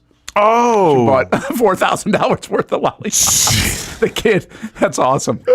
How do you treat that? Like, you've got to be able to capitalize that if you're from a marketing standpoint. Yeah. Right? Like come on. Yes, definitely. Yes. Give them the lollipops. Yep, and then capitalize on the marketing. Absolutely, everyone wins. 23 days until hurricane season begins. Where do we go on that? Is that what we should be talking about? Is that the only thing we haven't checked? Well, let's just go ahead and cross that bridge when we get there. Like, I heard Burish or Corey or somebody say that. Nobody registers like the end of May or early June, other than weather people, with hurricanes. Yeah. I mean, hurricanes are, at least around here, you feel like in maybe like August you start to think about them. Yeah. Right? I literally start to think. I think about them when they get announced. Like, oh, we got something. No, seriously. Like, I don't. There's like. Well, I hear about them a lot more than you. No, for sure. So. You're around it 24/7. For me, it's like, okay, okay, breaking news. What's this? Okay, something's happening. In whatever the tropics. What is it? Tropics. Yeah, the tropics. Yeah. Okay. Oh, better get ready. Like, I don't take into account like hurricane off season and in season. Yeah, I agree with you. Yeah. Colts and Titans are suckers. Okay. Good tie-in there, Randy. Good tie-in. Hey, before Austin's checking out early today, too. Well, a couple of things. Next week, Austin will start going to fight camp. Yep. Back down in South Florida. Correct. Not Vegas. Mm-hmm. There's no fight announcement yet, right? Just go on Twitter. You can see it. Oh, it should be up there. Yeah. This will be a different venue, a different city. Yeah. First time city for you, so it's not a Vegas. It's not Jacksonville. No. Not Australia. First time city. Yeah, not Australia. I've been to the city a couple of times. Obviously I can't really divulge too much. Rhymes with Smashville, but no, I mean I take it seriously though, because obviously, I'm sure they could watch this and I can get in trouble and everything. So yeah, I'm not going to say when it is. Right after the 4th of July, but I can't tell you when it's going to be. But so anyway, you go to fight camp. I'm going to go to fight camp. You here. Yeah, thank you. No, I can save myself. Back to the normal place. Back to normal place. Yeah. So you kind of ramp things up again. Yeah. I'm trying to get an Airbnb with some better Wi-Fi. Oh, actually, it didn't work that bad when I was. I didn't mean you ramp things up on the show. I ramp things up in terms of fighting. I thought you were talking about we to get a better backdrop for you this time and not just your car. No, but I mean, it's like a 60-day window now. It's like a 2 correct. Basically, yeah, so there's 2 months. 2 months. Yeah. And usually you need like 6 or 7 weeks to really boom. I got about 8 weeks. So how does how does this is a weird time. Like I don't remember July kind of fight for you. I mean, there's probably. I remember May because May you had it with the old Players Week because May would Players Week would be right about now. Yeah, and so I remember one time I think you had a fight. This was back in your amateur days, I think. Well, not amateur, non-UFC days. Yeah, and I think you had a fight here at the old with the Veterans Memorial Arena. Oh no, yeah, Mavericks. Moroccan Shrine. Mavericks. Not the Moroccan Shrine. No, that was it wasn't that one. It was the Honky Tonk Bar. Why can't I think of the name now? Was it Mavericks? Mavericks, yeah. Was that Mavericks? Okay, yeah. At the Landing? It's been so long ago. Yeah. That was at the Landing? At the Landing. Mm-hmm. You fought at the Landing? Mm-hmm. I fought like 3 times at the Landing. I didn't realize. Won my amateur belt. Okay. At the Landing. So anyway, that almost got pulled off the cage by the fighter's girlfriend at the Landing. Wow. Yeah, I got a picture and everything. Climbed up, went to celebrate. She tried to pull me off. That's a relic. Oh yeah. So anyway, I don't remember you fighting a lot in the summer months. I think when was the Jacksonville card that I fought on? That might have been in summertime. I can't remember. No, it was I'm pretty sure it was right at the start of football season, like September. Okay, you might be right. The one that, recent one. No, the one I fought in Jacksonville. Yeah, before the eye poke. Yeah, the eye poke. Yeah, the eye poke heard around the world. I think that was September. Maybe we can go into it here. That would have been look at hang on. June 24th. Yes, still got it. That was June 24th. June 24th. Summertime. Yes. That was summertime. So still got it. Yep. All right, so I guess you had fought in summer. But if you want to call that a fight. Oh no, yeah, it was fastest money I ever made. Yeah, that's right. Still had to pay me. Still had to pay me. Really? What do you mean? Really? You think I didn't get paid? Still haven't paid you. Oh no. I got paid. So anyway, I guess I was curious to see if it's a different part of the calendar or not a normal part of the calendar, if it kind of changes kind of how you feel this time of year, the summer months. Yeah. No, I mean, it's all good. If you're like into astrology, Brent, like when the moon's aligned, depending on your zodiac, then like you can get into it. But no, I'm all good, man. I'll fight whenever. Not that deep. Yeah, I'm good. Because like I remember one of my friends who's like diehard into it. Which, hey, more power to you. But he's like, hey, yeah, you're fighting in November? This is good, man. This is good because this is when the moon's aligned and everything. I'm like, hey, let me just go and stop it right there. I don't need to hear it. Because then you're going to tell me that it's a good time to fight, and then you're going to tell me when it's a bad time to fight, and then that's going to subconsciously be in my mind one day where it's like, I'm making the walk, and dang it, the moons aren't aligned like I want them to be. I don't feel good, and then I'm going to go down this rabbit hole of like, I don't want to fight right now. So, yeah. That is a wild thing to say. Dude, people base their entire lifestyles off moons and stars and stuff, which is like I get fishermen. Sure. Yeah, you get fishermen.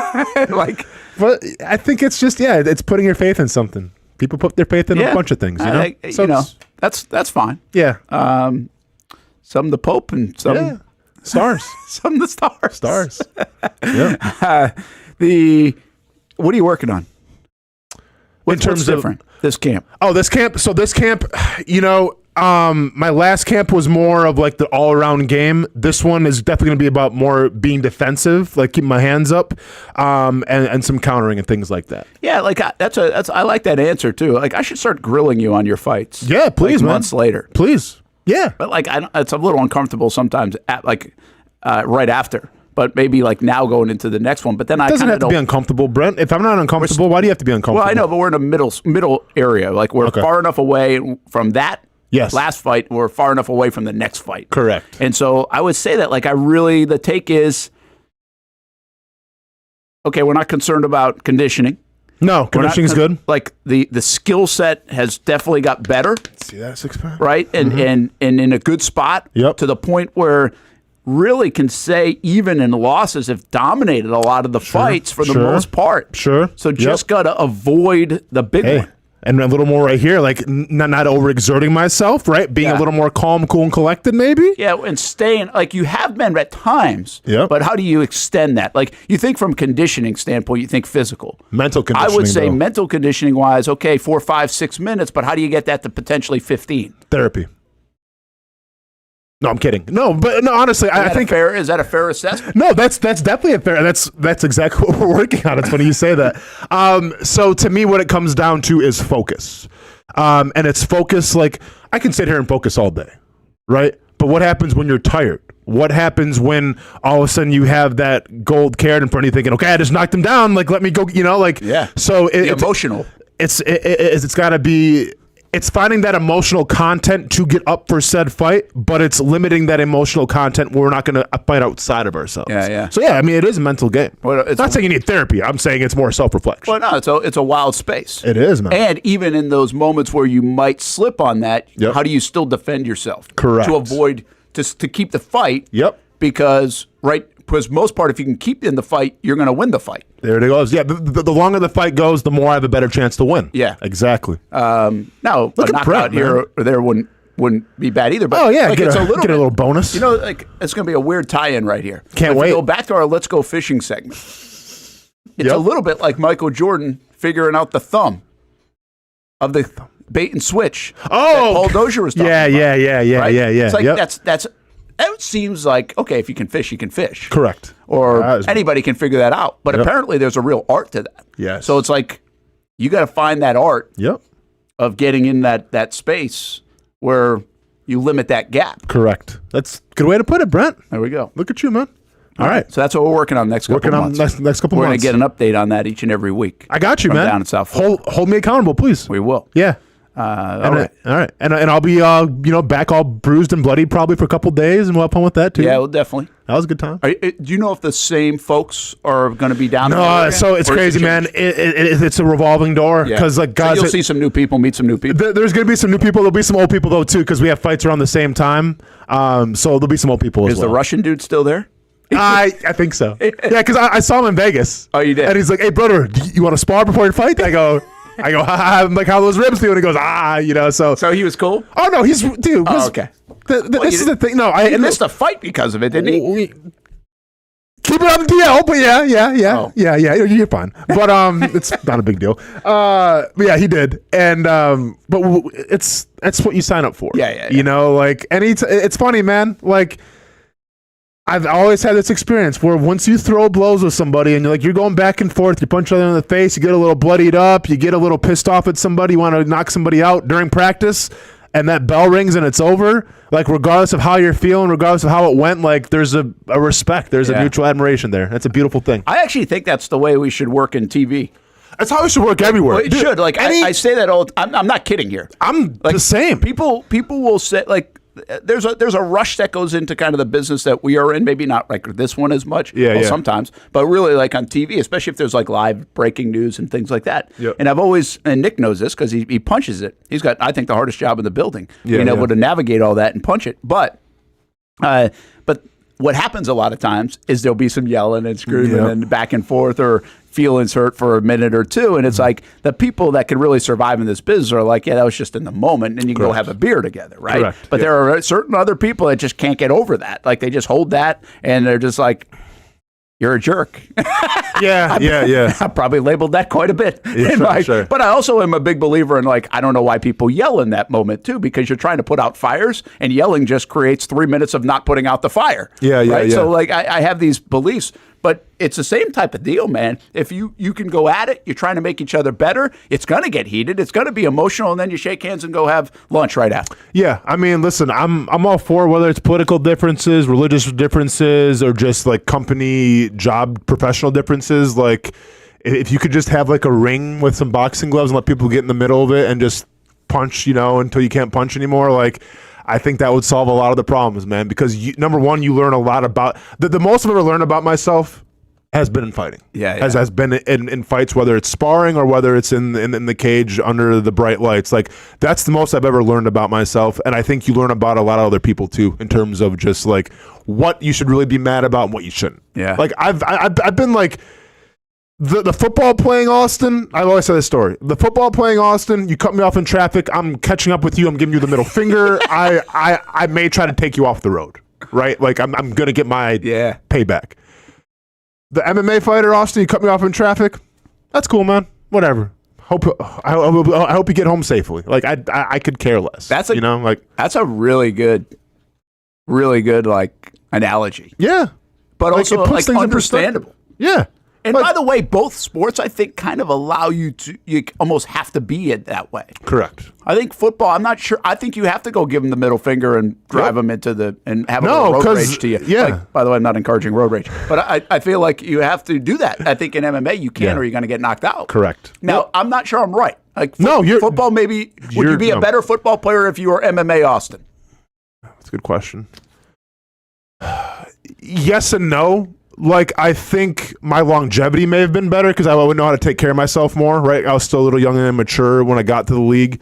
But, like, that emotional content that I played with on the football field, like, that's what got me there in the first place. Yeah. Like, if I just would have been calm, reserved, not a chip on the shoulder Austin, I probably wouldn't have ever made the league. Like, the only reason I made the league was because, like, I played literally, Edmund used to always say this, like, literally every single practice, every single rep, like, we played like it was our last one. And in turn, probably broke us down a little more than we needed to, but like that's just that's what we did. Okay, well, think about this on your 5-hour drive to South Florida. Yes. Could you use a little more football, Austin, in the cage? Well, you saw football Austin my last fight in the second round didn't work so well. Okay. So I don't think answer. so. Yeah. All right, man. Have a Thank you, good man. weekend. Appreciate you. We'll see you next week. Yep. Man, deep shows. These are deep shows, folks. Nick of the daytime, by the way, dude. It's been a pleasure, man. Hang on. Let me put the headphones back on. I was about to say, I can't talk to you unless you put it back on. Hey, it's been an absolute pleasure, dude. Really has, man. I'll see you down the road, all right? All right, buddy. This isn't goodbye. I'll see you when I see you. That's right. If that fight's where I think it is, I might drive up. Oh, yeah. Good call. Might be in the vicinity. Very all right, good. Yeah, sounds good. Little day trip. Yeah, a little day trip. Sounds like a plan, man. Stay in touch. All right, buddy. Have a good one. We'll see Nick again anyway, live from his wedding. Probably. He's dialing in. We got to figure that one out, how we do it. But we'll make it happen. Let's do this, Nick. Let's take a timeout. Casey's going to jump in with us a little bit and eventually probably kill you off on the show. And we also have Daniel Griffiths' article on actionsportshacks.com that we'll get to. And it actually has to do with injuries in the NFL. And Daniel says, hey, you're going to have fun with this one. A little bit of a deep dive in a different kind of way. So let's do that when we come back on the Brent and Austin Show on the Action Sports Shacks 24/7 network. Most of us know how to throw.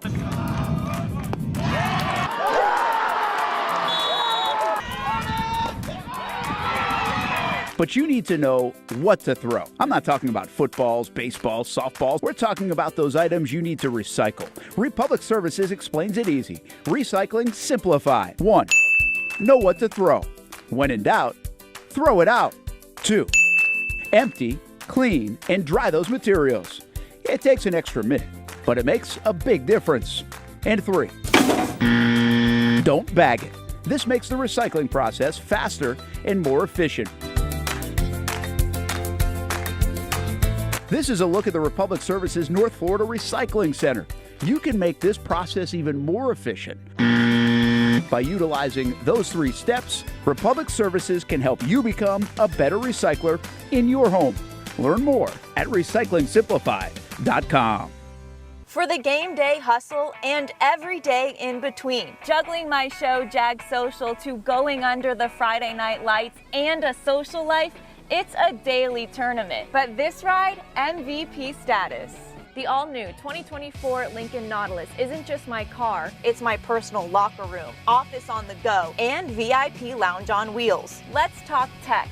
My profile remembers everything from customizing my dash display to setting the ambient lighting and my signature scent. And wireless charging, essential for live tweeting scores. Whether I'm packing for a beach day with friends or heading to the gym, there's space for every passion. After dominating all day, this becomes my recovery zone. The massage feature is like having a personal PT on call. Life's a non-stop game, but with this ride, I'm always on my A game. The 2024 Lincoln Nautilus. Drive your passion.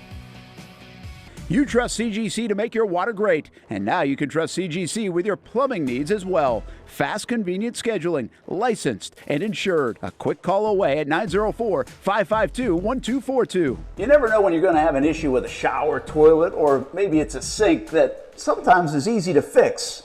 All right, let's be honest. I'm not fixing anything. I'm totally staging this because when I have a plumbing problem, I call CGC Water Treatment and Plumbing. Trained professionals, transparent pricing, customer satisfaction. Small problem or even a bigger issue. Save 10% off any water heater, plus no trip charge. The experts with 25 years of experience at CGC Water Treatment and Plumbing can do it all. Call 904-552-1242 or visit cgcwater.com. For a limited time, CGC is waiving the trip charge on all related plumbing calls. CGC Water Treatment and Plumbing, an authorized independent Connecticut dealer. Florida license number CFC 1432579. If you look good, you feel good. And the medical professionals here at Ponte Vedra Vein and Aesthetics are here to make you feel your best. I'm on camera every week, and I have a confession to make. I'm not always confident in my appearance. Can you see my dark circles? Is my makeup highlighting my fine lines instead of covering them up?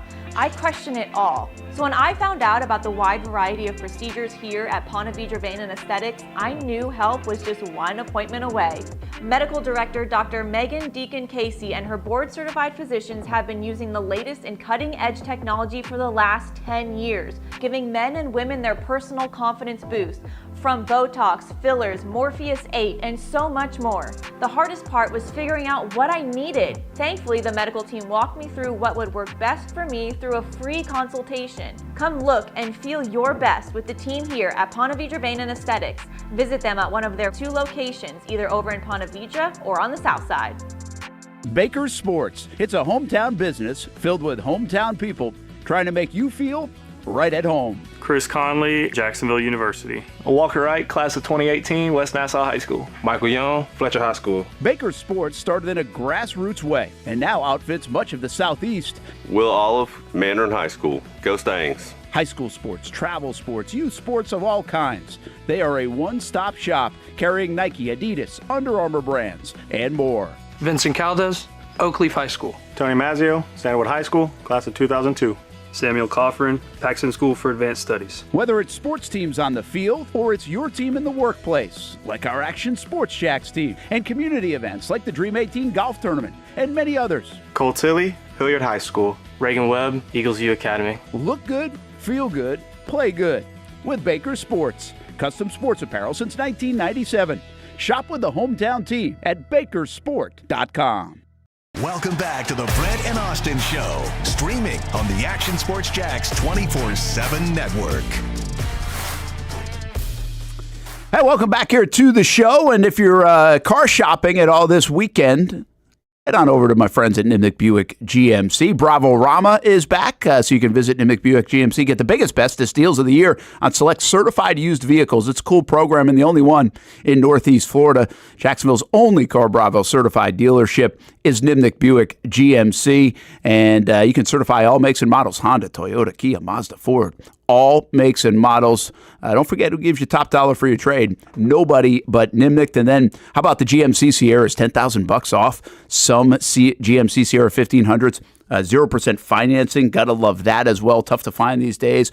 How about the EV trucks, the Hummers and the Sierras? Well, instant $7,500 tax credit on EV models, and again, 0% financing. So a lot to pick from at Nimnick Buick GMC. Just visit them online at nimnickbuickgmc.com 24 hours a day, or head on over to the showroom and see our friends at Nimnick Buick GMC as well, right off Phillips Highway. Brent Martineau along with now just Nick in the daytime. I think Casey is heading in just a little bit. Austin on his way out. He had to do some work for his next fight in terms of testing and other things today, so he's getting out of here a bit early, and then he'll join us from the road the next couple of months, kind of in and out. Next couple of months, that's kind of weird to say, but really for about a 6-week fight camp or so. A little programming note, by the way, as Nick leaves us soon. We will, let's see, what do we got coming up? We have Memorial Day coming up at the end of this month, so I think on that Monday we'll probably be off. And we usually take like a 2-week hiatus with the show to kind of refresh things and also get away in a slower time of the year, usually right around the 4th of July. And I think we will do that. But we will be back. We won't be gone. And the 24-hour network continues to roll on. And a lot of times we'll try to put some special programming in that. Again, this is far off. This is now, we're talking like early July, but kind of ramp things up right before football season. So that is on the horizon, but nowhere close. We've actually got a big weekend in Jacksonville with continued high school playoffs that continue to happen. And also, like UNF softball is in action today at 1:30. Now 2 wins away from the NCAAs. They have a special team over there at UNF of this softball program, and one of the best players in the country, and Allison Benning, had 43 wins, ties a program record. They won yesterday, 2-1 in the A-Sun, but they really want that 2 more wins. To get to the NCAA tournament would be a big, big deal. Are they ranked for nationally? UNF? They're not ranked nationally for everybody, but they do like mid-major rankings, and I think they're 10th in the mid-major rankings. Oh, okay. It's hard to be ranked nationally in the A-Sun. It's not impossible. It's just hard. Yeah. And but they're really good. And to make, again, like you talk about the next step, and Jeff Conrad's done a good job, to get to the NCAAs would be huge. But you watch postseason softball, it's really up for grabs. It's they'll play the number 2 seed in Eastern Kentucky today. Yesterday's game was a 2-1 game against Stetson, who they beat 7 times this year. And it was still a 2-1 game that they didn't win until like the 5th. They scored twice in the 5th inning. It was scoreless until then. So we'll keep an eye on that. Keep you posted on Action Sports Jack's primetime this weekend. And, of course, the biggest story is rookie minicamp. That's tomorrow. Travis Hunter on the field for the first time. That'll be a huge NFL story where people will be like, hey, Brent, can I have some video? Hey, Action Sports, can we have some video? CBS and NFL Network and everybody else. They'll be asking for it. So it'll be a big one. And we'll be there for that. It's a short session, 1:25 to 2:30 for the fans. Gates open at noon if you're going. Keep an eye on the forecast as well. I think it looks okay in the middle of the day right now, but I haven't seen the latest. You can also register at Jaguars.com. I don't even know if they'll let you register anymore. I haven't tried it, but I heard they were pretty close like days ago from being kind of sold out. So we'll see where that goes from there. What else do I want to get to? Daniel Griffiths' article. That was just a rundown of everything in my mind from the weekend. And, I got one more. Jacksonville Armada tonight. I know we said it already once today, but 7 o'clock. Looking forward to that broadcast tonight at 7. Stuart Weber will be on the call. He's going to go work after baby duty. Just for a couple hours. Then he goes back to baby duty. So he'll be there on the call for that one on the Action Sports Shacks 24/7 network. Shout out to Stuart and Courtney and mom and dad and having some fun with baby Piper the last couple of weeks. They say all reports are good. If the Webers can do it, anybody can do it. You can do it too, Nick, someday. You and Aaron can do it as well. All right, let's get to Daniel Griffiths' article. I kind of teased. He said, hey, this is going to be a fun one. And I'll actually tell you exactly what he texted me today about this article as it takes a look at injuries in the NFL. And he said, super interesting stuff. He dug into the NFL's data on injuries, guardian caps, dynamic kickoffs, hip drop tackles. Remember, those things are things that were banned, concussions, ACLs, etc. And overall, his thought was the NFL is becoming safer. He said they also, and I had no idea about this. I'm not sure if anybody else has heard about this. They are using something called Digital Athlete. It's a machine learning program that predicts injuries based on a player, play, injury, and snap data. It runs 1 million simulations to help predict which players are likely to get injured on which plays. Now, what I don't know from Daniel exactly on this, I'm assuming he's talking about, like, you could take Travis Etienne and say, okay, if we run these plays and this whatever, like, does he have a higher risk of being injured? Or is it if you take a running back? That's the one I'm not sure. Is it a specific player or is it a specific position? But that's fascinating, isn't it? Yeah, and I would assume that it's like player specific, given like you would take, say, ETN in this case, you add in, he's got the Liz Frank, you add in his first, 2 seasons of 1,000-yard back-to-back. So his 4th season is where he kind of dips off a little bit this last year. He's not very good. So it's going to take all of that, and I'm going to say it's player specific. Then you give him like the packages of plays that he'll be in and all of that. It can't just be like, all right, you could theoretically say, all right, ETN's, say, I don't know how tall he is, say 5'11", 215. Feels about right. I guess. That sounds right. Might be a little heavy for him, but and then just put that in and say, you put this player in all of these, what do I get? Maybe that renders the baseline, and then you can change it based on like, oh, this is the actual player. Compare it and see like, okay, where everybody says, well, what if ETN gets 20, 25 totes a game? Does that really ramp it up? And you can say, well, yeah, I mean, the amount of snaps goes up, the chance goes up. But does it really correlate like that, or is there a difference based on, do you line up in the backfield? Is it a run play? Does he line up out wide? All of those little variables of this. When you told, I didn't know this was a thing, and you saying that was actually super cool. Yeah, I thought it was kind of neat.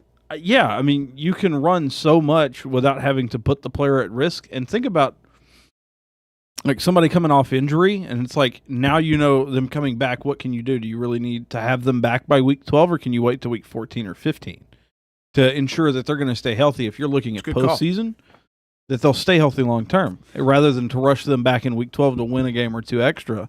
Can you bench them for the guy you got second or third string?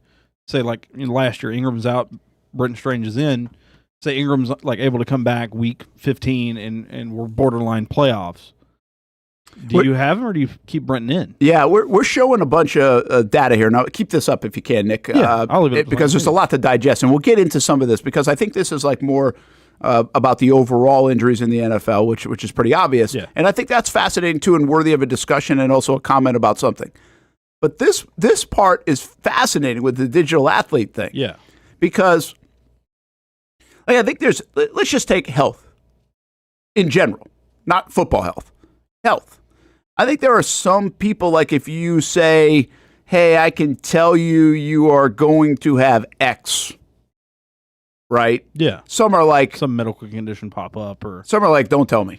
Yeah. I think people are like, now I don't think that's the majority, but I think people are like, don't tell me. Some. And then others are like, yeah, I want to know. There was something that came up recently, and I can't remember. I think it was in our family or something. There was this test that could be done.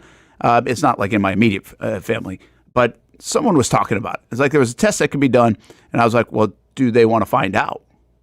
Because it's just one of those things. Yeah. And the answer was yes, they did. And I think that would probably be the answer for most, but because then you could treat and everything else, right? So it makes some sense. Yeah. But I feel like the reason I bring that up is I feel like, does this enter that conversation? Like, do you want to be a player in the NFL and have your whole history run through a simulator knowing that you might snap your Achilles and you have a higher percentage to do it? Like, do you play scared? Do you want that info? Like, there are some things about the sport that you already know, concussions, ACLs, whatever, but you just don't even worry about it because you have just trained and kind of programmed to not worry about it. But if you start, like, is the player privy to something like that, or is it just the team that's privy to it? I would think both would have to be. And I'm just sitting there, if you call me into a meeting and say, hey, Brent, based on your body type and the injuries that you've had before, like, you are more likely by week 14 to pull a hammy. And I'm like, well, shoot, man, why are you telling me that? Like, I don't want that in my mind. You know what I mean? So there's something to that where you got to play fearless in sports. You can't play about injuries. That's the whole thing about people coming back from injuries. Yeah. So again, I'll read this from Daniel. He said, there's something they call a digital athlete, a machine learning program that predicts injuries based on a player play injury snap data. It runs millions of simulations to help predict which players are likely to get injured on which plays. And like that, it is fascinating because, like, okay, we have a higher risk of injury if we run a reverse. Yeah, rather than like, does Liam Cohen take that out of the playbook?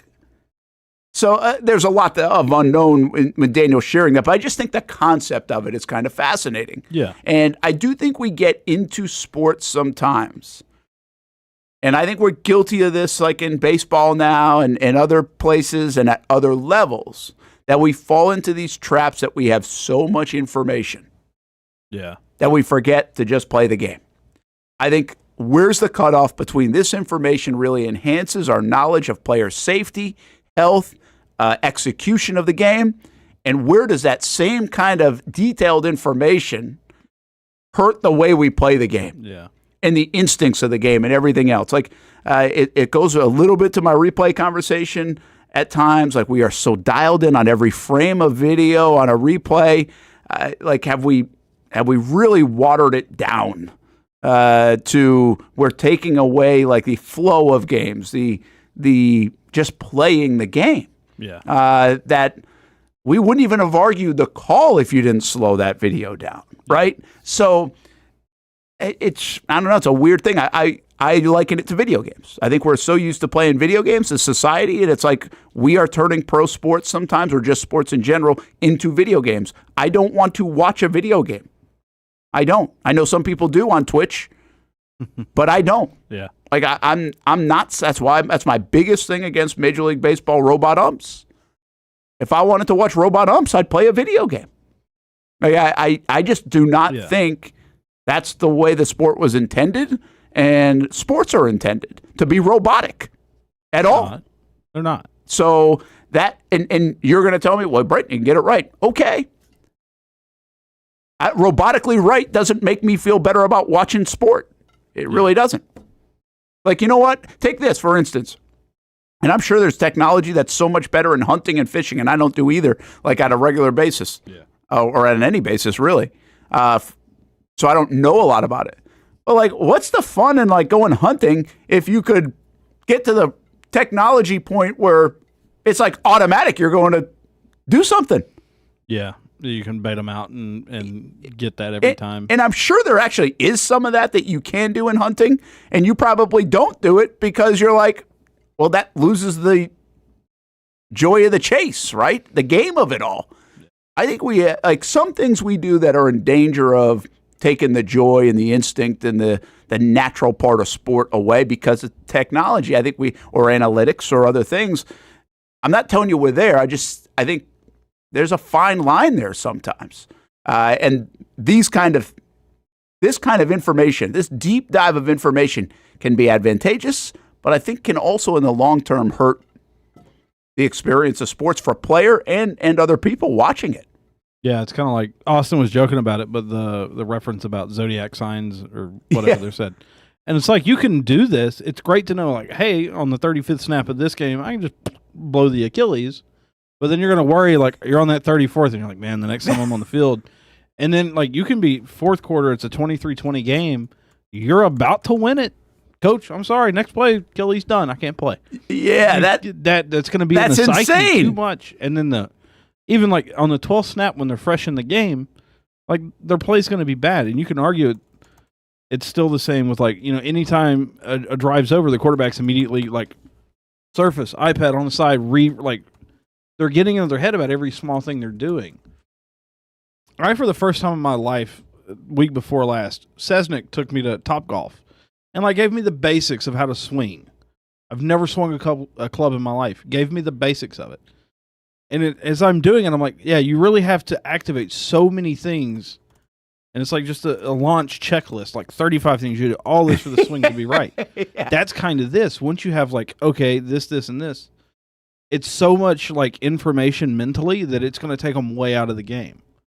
And some of the best guys are truly cerebral players. Manning, Brady, some of the other guys on defense, that like information overload like this is not going to be good for them in the end. And you're right about the mechanical ump thing. Yesterday in the newsroom, I was hanging out with Zach, and they were talking about something, and somehow or another the talk of like the chain gang going away in the NFL. Yeah. Which, by the way, I'm kind of for that one. But it seems archaic. It is, truthfully. But all right, here's the thing. 23-20 game. Your quarterback just made a pass on 3rd and like 14 to gain 12 yards, 13 yards, comes up to like 4th and inches. And you're right on the cusp of it. And it's like, you go for it, you can get the field goal, you get the first down, you go for the touchdown. That chain gang is going to bring out drama. Eyeballs. People are going to pay attention. It's going to bring that. So do you want to get rid of that element of the game for just not having to worry about a guy come out and say, all right, we're this far away from a first down? No, you kind of want to keep it. And that's kind of the same thing with the umpire. Like, some people love to hate the umpire no matter if the umpire is the best umpire in the world. Like, unless it's Angel Cabrera or whatever his name is, like the worst ump in the world. Yeah. Like, people just love to hate him. Angel sometimes. Hernandez, Angel Hernandez. Yeah. Angel Cabrera is a different guy, right? He's a golfer. Yeah. Okay. So that's right. You were close. You were on the right track. Is Angel Some people hate him too now. He served jail time. Yeah, that's that guy. That's probably why that name came up. But I think there is some part Some of people that wish that's Angel correct. Hernandez would serve it.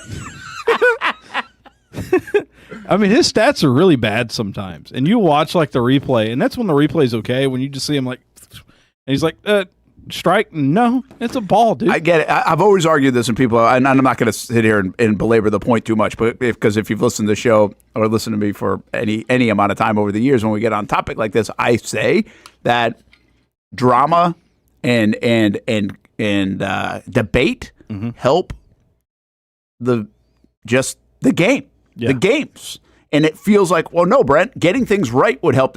Nah, not really. Talk shows all over the country like this one on Monday debate the drama, debate the polarization, debate the you got it right, you got it wrong. Yeah.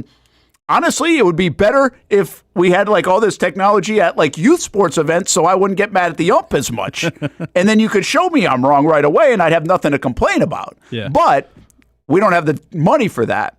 At the highest of levels, to get your brand, to get your sport talked about and discussed, you kind of want the debate. Yeah. Like you really do.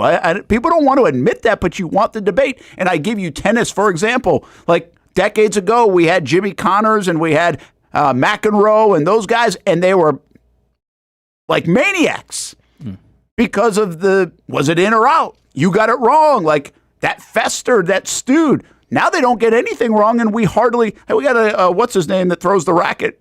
But that's about it. Can you name a personality outside of, and I can't even think of his name right now, but... Is it the guy that went to Florida? Nah, he doesn't. That's the only one I can think of. But very few tennis people throw tantrums now that you'll see on SportsCenter or social media. Yeah. Because guess what? The technology is so damn good they're getting it right, which, again, sounds like an insane argument against it. Yeah. But it has taken away, in my opinion, some of the personality, some of the drama. Look at Major League Baseball. The way they're doing, you have very few managers are getting thrown out of games. You don't have the Billy Martin kicking dirt as much, even whether he's right or wrong. You don't have Bobby Cox coming out there all the time because they just check the monitor, whatever. Now, is it right? I guess, but have we lost that part of sport? Does that matter to you? Like, in my opinion, it kind of matters to me because there's an emotional edge that goes with that. That's why, like, even in college basketball, really the NBA, you can complain about every call, every trip down the floor because they're not going to review them all. Yeah. Right? They review a lot now, but they're not reviewing them all. So I just really think I always bring up the Super Bowl, the Rams and the Patriots, 13-3. It was boring because there was no offense. Go back and look at that game. It was also boring because I don't think they did one review in that game. I think there was no debatable calls in that game, which also made it boring. It was a boring Super Bowl score-wise because people want more action, but also there was nothing to debate. Nothing to debate in that 13-3 win over the Rams. It was, in my estimation, in my lifetime, I feel like it was the most boring Super Bowl that I've ever seen. And you need in sports debate. You need right and wrong. You need different perspectives, like to really feel like, I mean, we like that even again in youth sports where I can sit on a hill whether I'm right or wrong and say, I know for the next 20 years they got that call wrong at the plate or we would have won. I kind of like that in my own mind, being able to have that. Like, that's sports.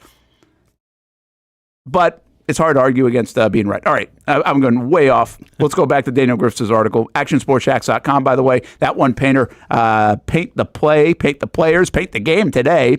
ThatOnePainter.com/first-coast for all your painting needs this summer, interior, exterior. Get them over right now.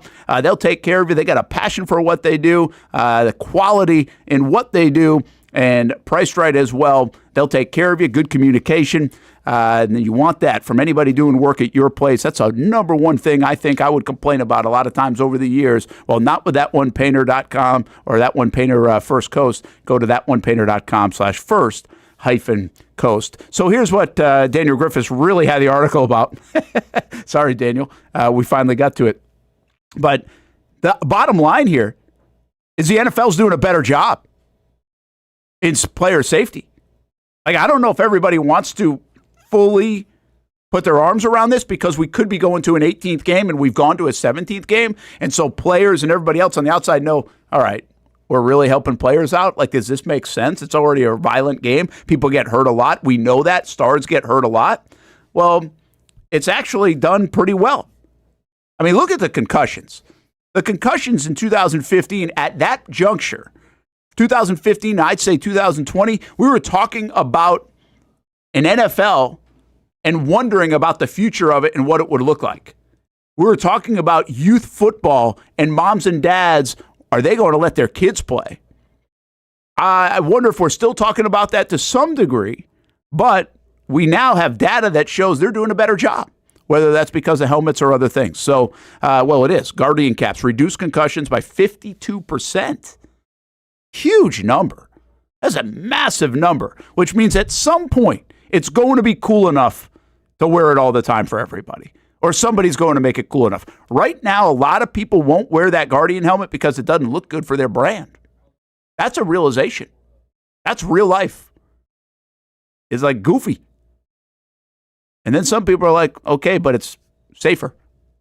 So how does that change? How does that morph? What does it look like in 5 years? I think it's interesting because I think more people will use it if you have numbers like that. Does the NFL make people use it at some point? Lower extremity strains down 14%. I have no idea why. That's an interesting one. That's one we've talked about. Now, I don't know what goes into strains. I'm thinking this is soft tissue type of issues. And if it is soft tissue, this is one in Jacksonville that they've done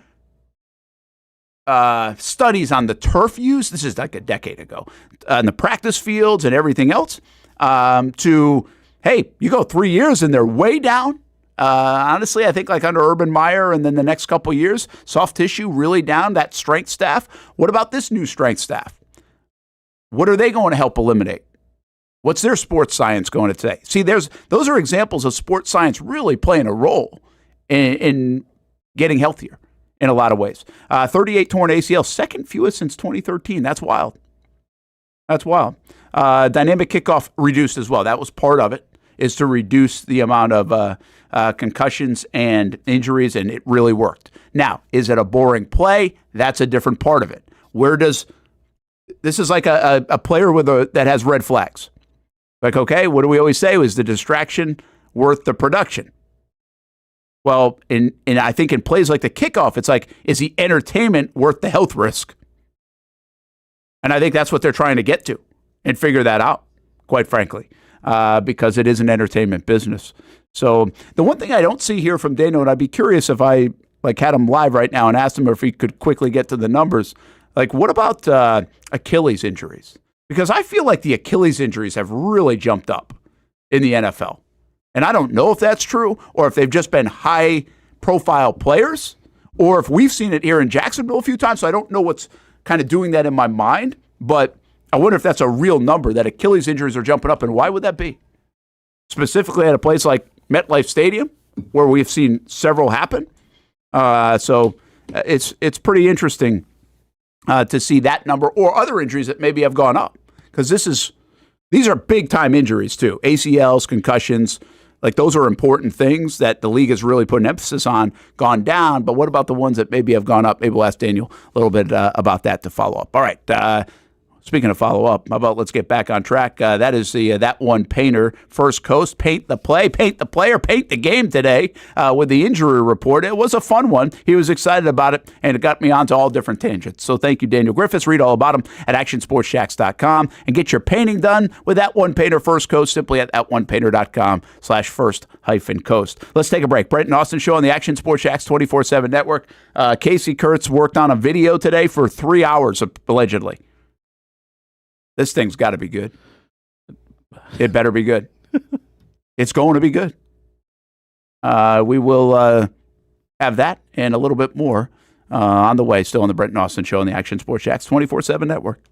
There's a saying in sports, you can't win them all, but you can win a lot with good folks on your team. Like That One Painter, First Coast. It's tough to beat the sun in Florida, so your home fades. It's tough to beat that HOA when they come calling. Beat the sun, beat the HOA with That One Painter First Coast. And it's a good time to do it.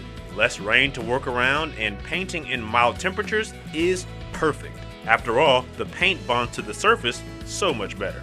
Give That One Painter First Coast a call at 904-417-3557 or look them up at first-coast.thatonepainter.com. Fast estimate, guidance on color and HOA requirements, and the highest quality job you'll find anywhere. Be a big winner in your neighborhood with That One Painter First Coast on your team.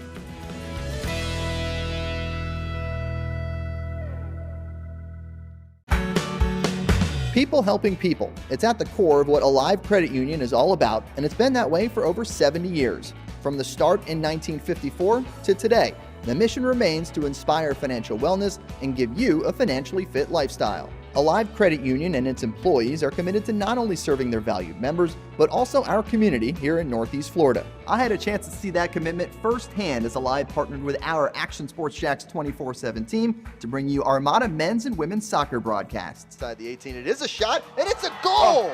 Chloe Chivers! And that connection to the community continues with Alive Credit Union's support of the Police Athletic League of Jacksonville. Alive Credit Union's commitment to our community also involves serving the financial needs of all first responders through the recent merger partnership with City and Police Federal Credit Union. Join the community and become a member of Alive Credit Union today.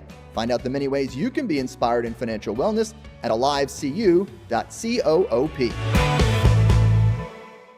It's fast-paced. Hands off on first down, and there goes Edward Vander. High fly. Wide open receiver, it's caught. Action-packed. Weekend fun. Fun for the entire family. It's the Jacksonville Sharks. I feel like anybody could play in this league. It's gotta be like backyard football, right? Whoa! This ain't the Arena League, Brent. This is the indoor league, and they play defense here. It's a lot safer to just watch the professionals play. And watching is a lot of fun. A party in the stands at the arena for kids and adults. And it's indoors. Get out of the heat for the summer and watch the Sharks shine inside. Jacksonville Sharks football, season number 15. It's the Drive for 5, and it's still alive. Get your tickets at jacksharks.com. Are you about to graduate high school and haven't decided on what you want to do when you get done? Well, one option is to apply to become a student in the Electrical Training Alliance of Jacksonville. Their program offers structured classroom and online training, along with on-the-job training so that you can earn while you learn. Still not convinced? The folks at ETA Jacks are a tuition-free 4-year apprenticeship program. There is no tuition and no student debt. Just pay for your books and your fees. That's it. Now, speaking of pay, students, they start off making $40,000 per year, including benefits, and they graduate, get this, making over $80,000 per year, including those sought-after benefits. Now, that sounds pretty good to me, and if that sounds good to you, it should check off a lot of boxes. So head on over to etajacks.org and apply by May 15th. Again, the website right here, etajacks.org. Don't wait, apply today.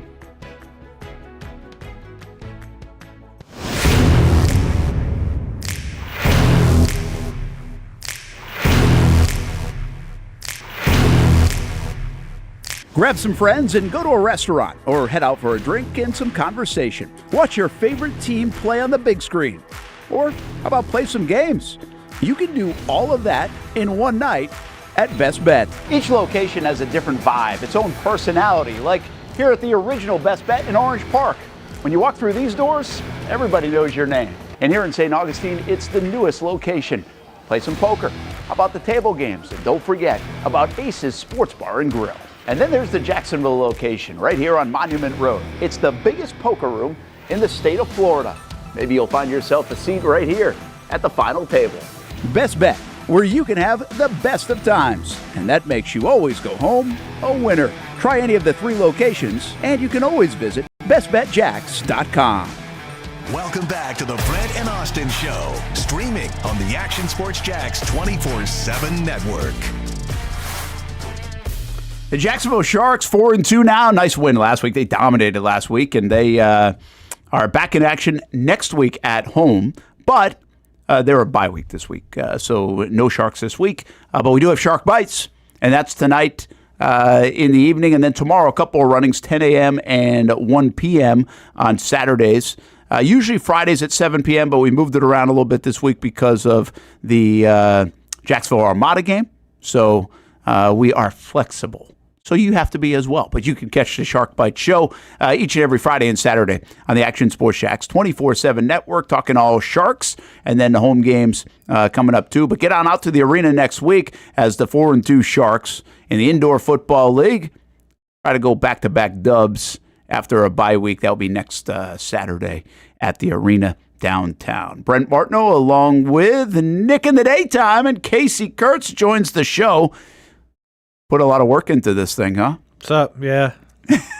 You dedicated. Yeah, a little bit. Dedicated to the bit. I was grinding a little bit. Yeah. This shows me, too, another thing, by the way. Okay. Nick, I mean, Casey must like you, and I don't really think he likes a lot of people.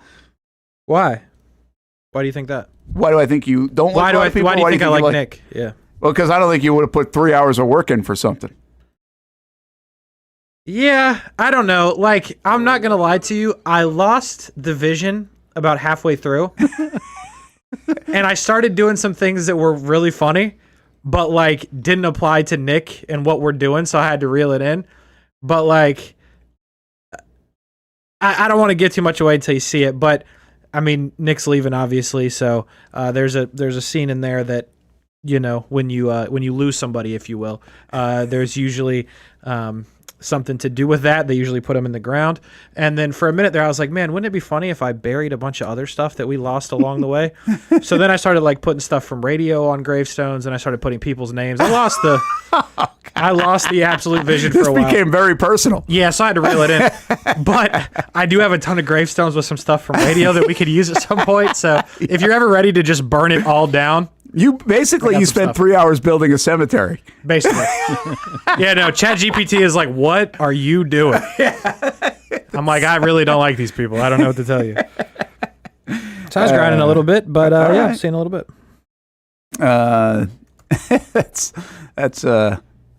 When should we do this? Where's Austin, by the way?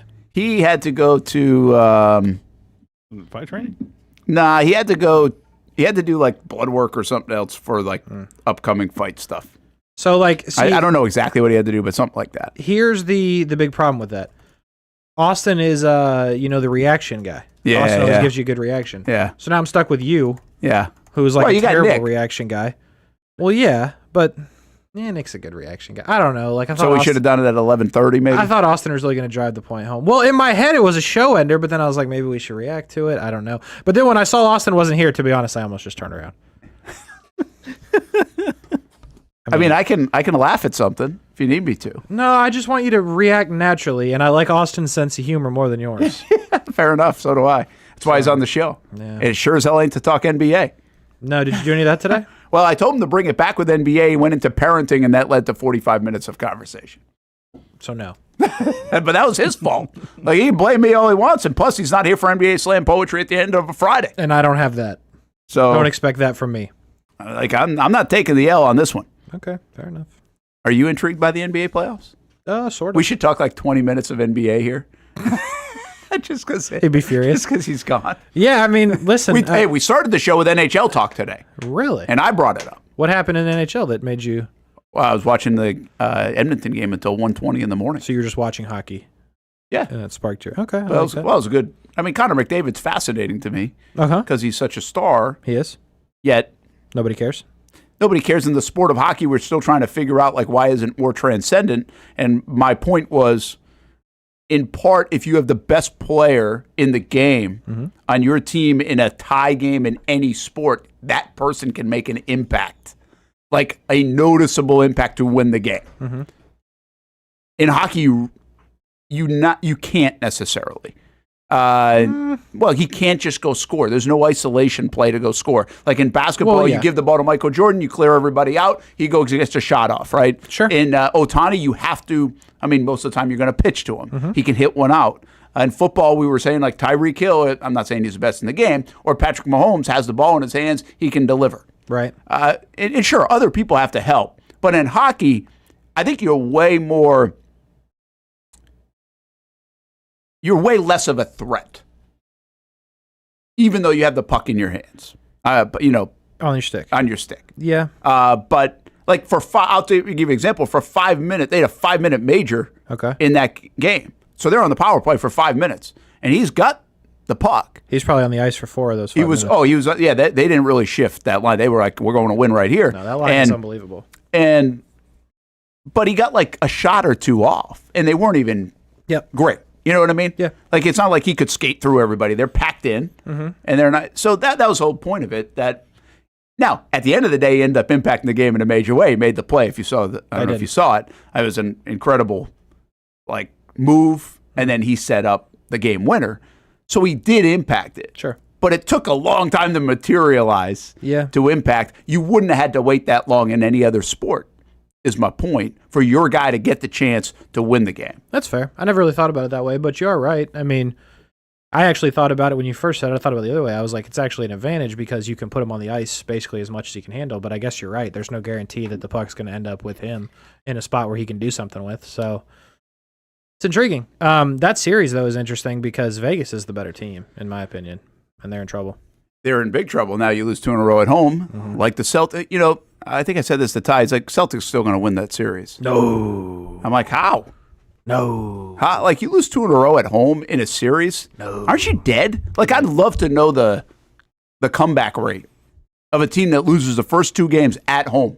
And by the way, when you blow 20-point leads in the first 2 games at home, I think that even ticks up a notch. Yeah, but how do you come back from that? I don't know how. Like, I'm sure there are numbers out there, and maybe you look it up. But the percentage of, I don't care who's playing who. If you take the first 2 games on the road in a 5 or 7 game set, specifically 5, but on a 7-game set, I bet it's 85 to 90% win. Gotta be. Yeah. Now, most of the time, that's the better team doing that, right? I think you could argue in this case, like the Celtics are the better team, so they still might have a chance. Probably. I think the gap is close with Edmonton and Las Vegas to this point. Yes, close correct. enough. It's closer. But, I mean, most of the time you're looking at a 1 seed going on the road, beating an 8 seed 2 in a row. Okay, well, that's going to be automatic. So, it's just kind of interesting. At least with Edmonton, they have in my opinion, they have the best 2 players on the ice at any given time. With the Knicks, I think it's arguable who has the best player on the floor. Like, you may say it's Tatum, but I would take Brunson. Oh, yeah. You got a mic, dog. Like, there's 4 mics in here. You sitting there. All we got to do is press a button if you're trying to get on the show. Marcel is hemming and hawing on that one. What you got? No movement toward the mic. Sounds like Brunson's the best player on the floor. But the funny, he's been clutch in the series, but he hasn't scored. Look at him. Like he's scoring 50. No, he's got to talk. It's not like he's scoring 50 in the series. What you got? He's here. What's wild to me about that series so far is like the scores are low scoring. Yeah. 108, 105, and I think 91, 90 or something. Yeah. And we're seeing a lot of like high scoring games. We playing defense. But like sort of. I mean, I have hardly watched it, so I'm not going to sit here and try to wax on poetic, but I guess he had 29 points in the first one. Brunson did. He's not the best player. He's definitely the most clutch player on the floor. I will give you that. But best player, I don't know if I can give you that. I still think Jason Tatum is the best player in the arena on any given night in that series. Now, who elevates their team more? Here's the other thing, though. Like, I mean, Karl Anthony Towns had 21 and 17 the other night. The Knicks are playing much better basketball than the Celtics. And as far as like coming into the series, no one that's not a Knicks fan would tell, except for the Knicks fans, I should say, would tell you that the Boston is the best team out of the 2. But the best team is the team that, frankly, plays the best on any given night. Right. You can't keep giving up 20-point leads for sure. Well, they've been better in the fourth quarter. They've been or late third quarter. I mean, they've been getting their ass whooped down 20 for a lot of the series. Yeah, and a lot of that is like it's a lot more to do with talent, but if you're asking me who do I want between Jason Tatum and Jalen Brunson in an NBA draft in their current state right now, I don't think the percentage that's going to take Jalen Brunson over Jason Tatum is very high. Brent? Certainly not the majority. Well, I think right now, for recency bias, I think people are going to take Brunson, and because of his clutch nature. I mean, listen, plus he's been awesome. I mean, he's been awesome in the Knicks year. He's a great player. This is like several years of it. Mm-hmm. Yeah, for sure. I think people are fatigued. I don't know. Like, I don't know if you're right on. I'm not telling you you're wrong in taking Tatum.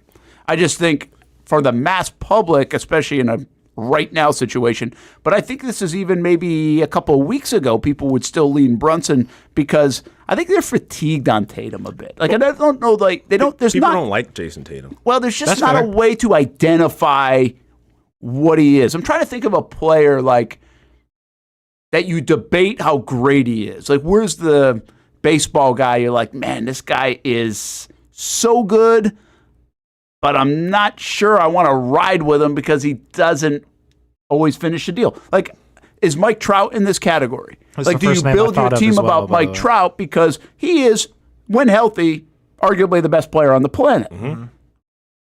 But when healthy, Christian McCaffrey comes to mind here. I mean, in his career, when he's healthy, he's unbelievable.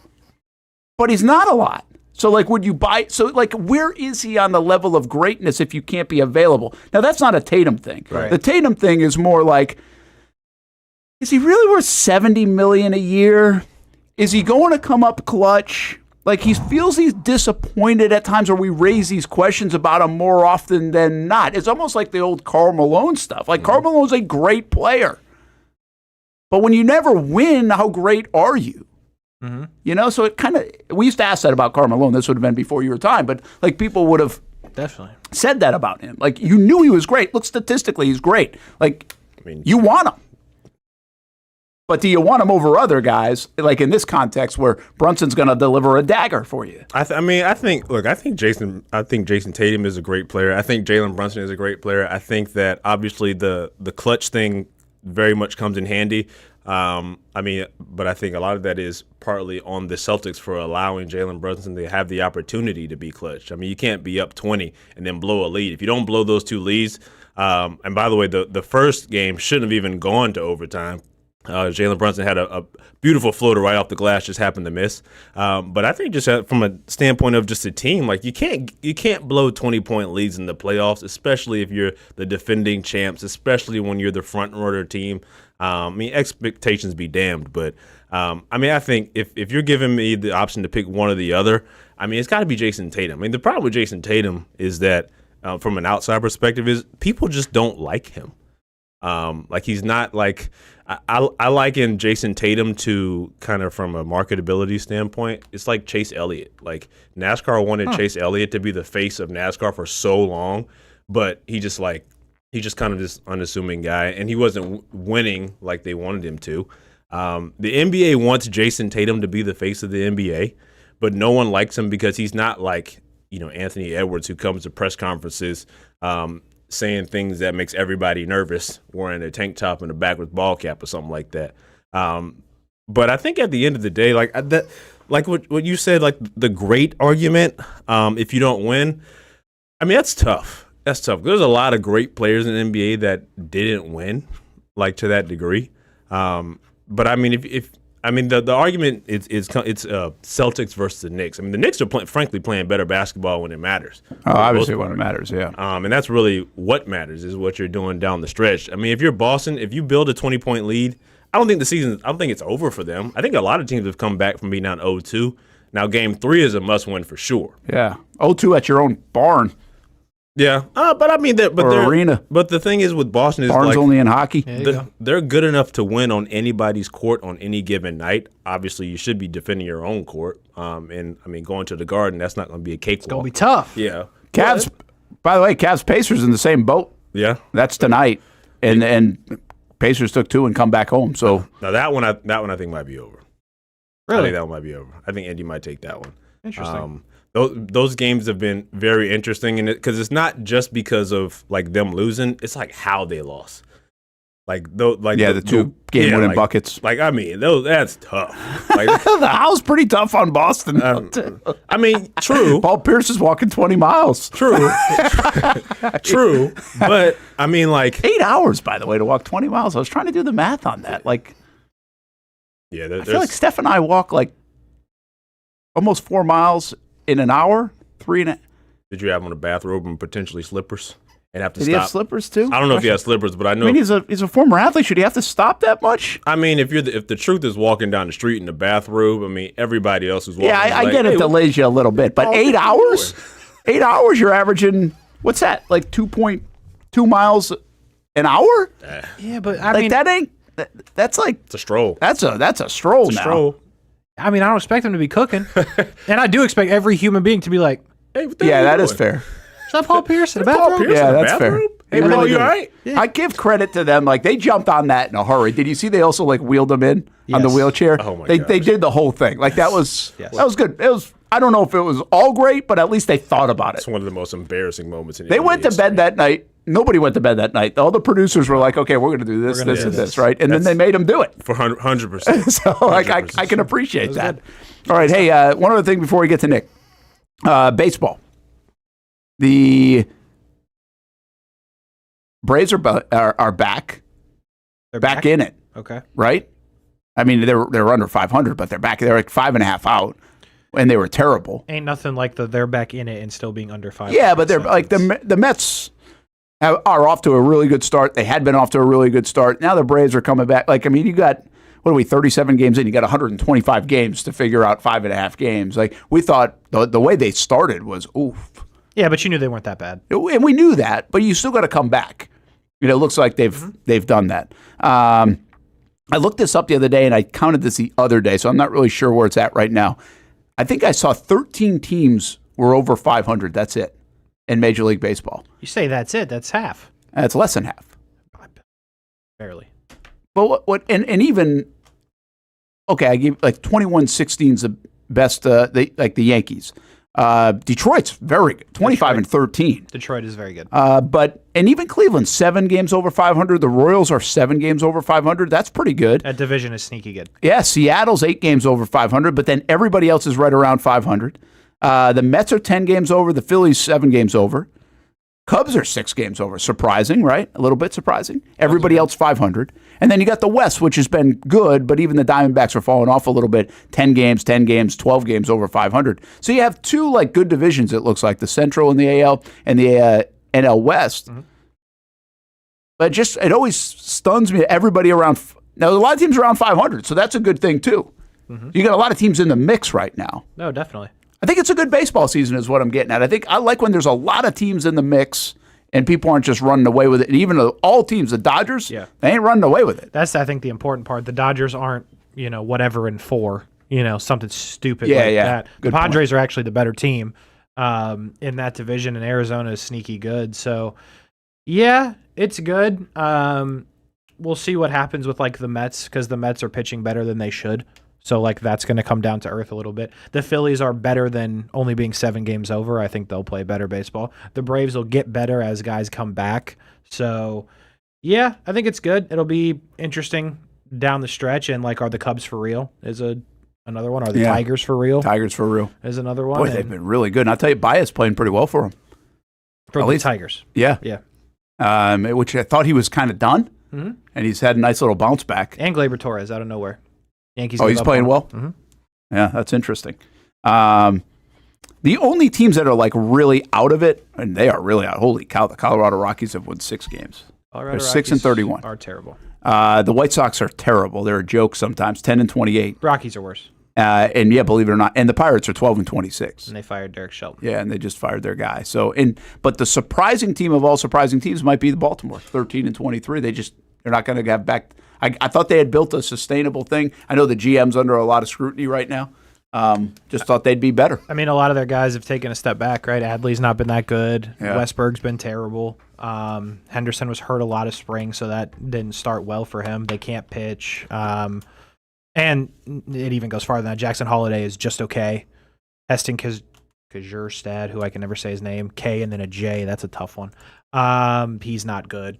So like I said this, I think yesterday to Terry, like they stayed to their plan.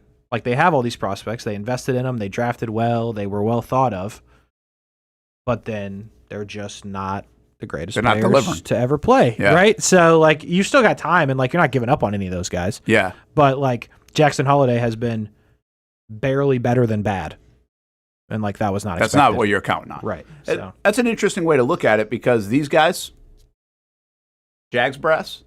Like, you want them to stick to their plan, right? You want them to be disciplined about their plan. But the plan has to be right. I would say as long as it's working. Yeah, like, you got to work. And baseball's a funny game. Like, it can not work this year, but work next year. Well, for the Jags comparison of the Orioles, the Jackson Holiday comparison would be Trevor Lawrence. Like, that's the guy that they picked him number 1 overall, the Orioles did. He's supposed to, hit 30 bombs and play a good infield, and they moved him to second and drive in runs and hit for a high average, and that's what you expected. And when you don't get that, kind of everything drops off from there. So, like, it goes back to Trevor Lawrence in a sense. Like, Trevor Lawrence has been better than Jackson Holiday has been in that comparison. But also, if Trevor Lawrence doesn't take a step this year and play the way that they think he's going to play, then it is a little bit more comparable to a guy like Jackson Holiday. Who's the Travis Hunter one? Rushman? Yeah. Yeah. Rushman was second pick. Yeah. Second pick.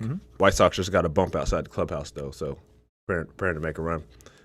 Apparently, the new Pope apparently is a White Sox fan. Oh, I did see this. He was a Cubs fan. I saw. No. There's pictures of him at White Sox games. They said he's a Sox guy. Oh, wow. Somebody found pictures of him at White Sox games in like something. Got the Pope on their side. Wow. Well, that was crazy. I'm sure you guys talked about that. Bro's from Chicago. Chi-town. What up, though?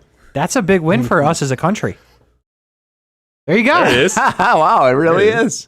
I thought somebody said he's a Cubs fan. I saw that originally too, but then I've seen a bunch of the White Sox stuff. Okay, interesting. Divine intervention on the way. A White Sox fan.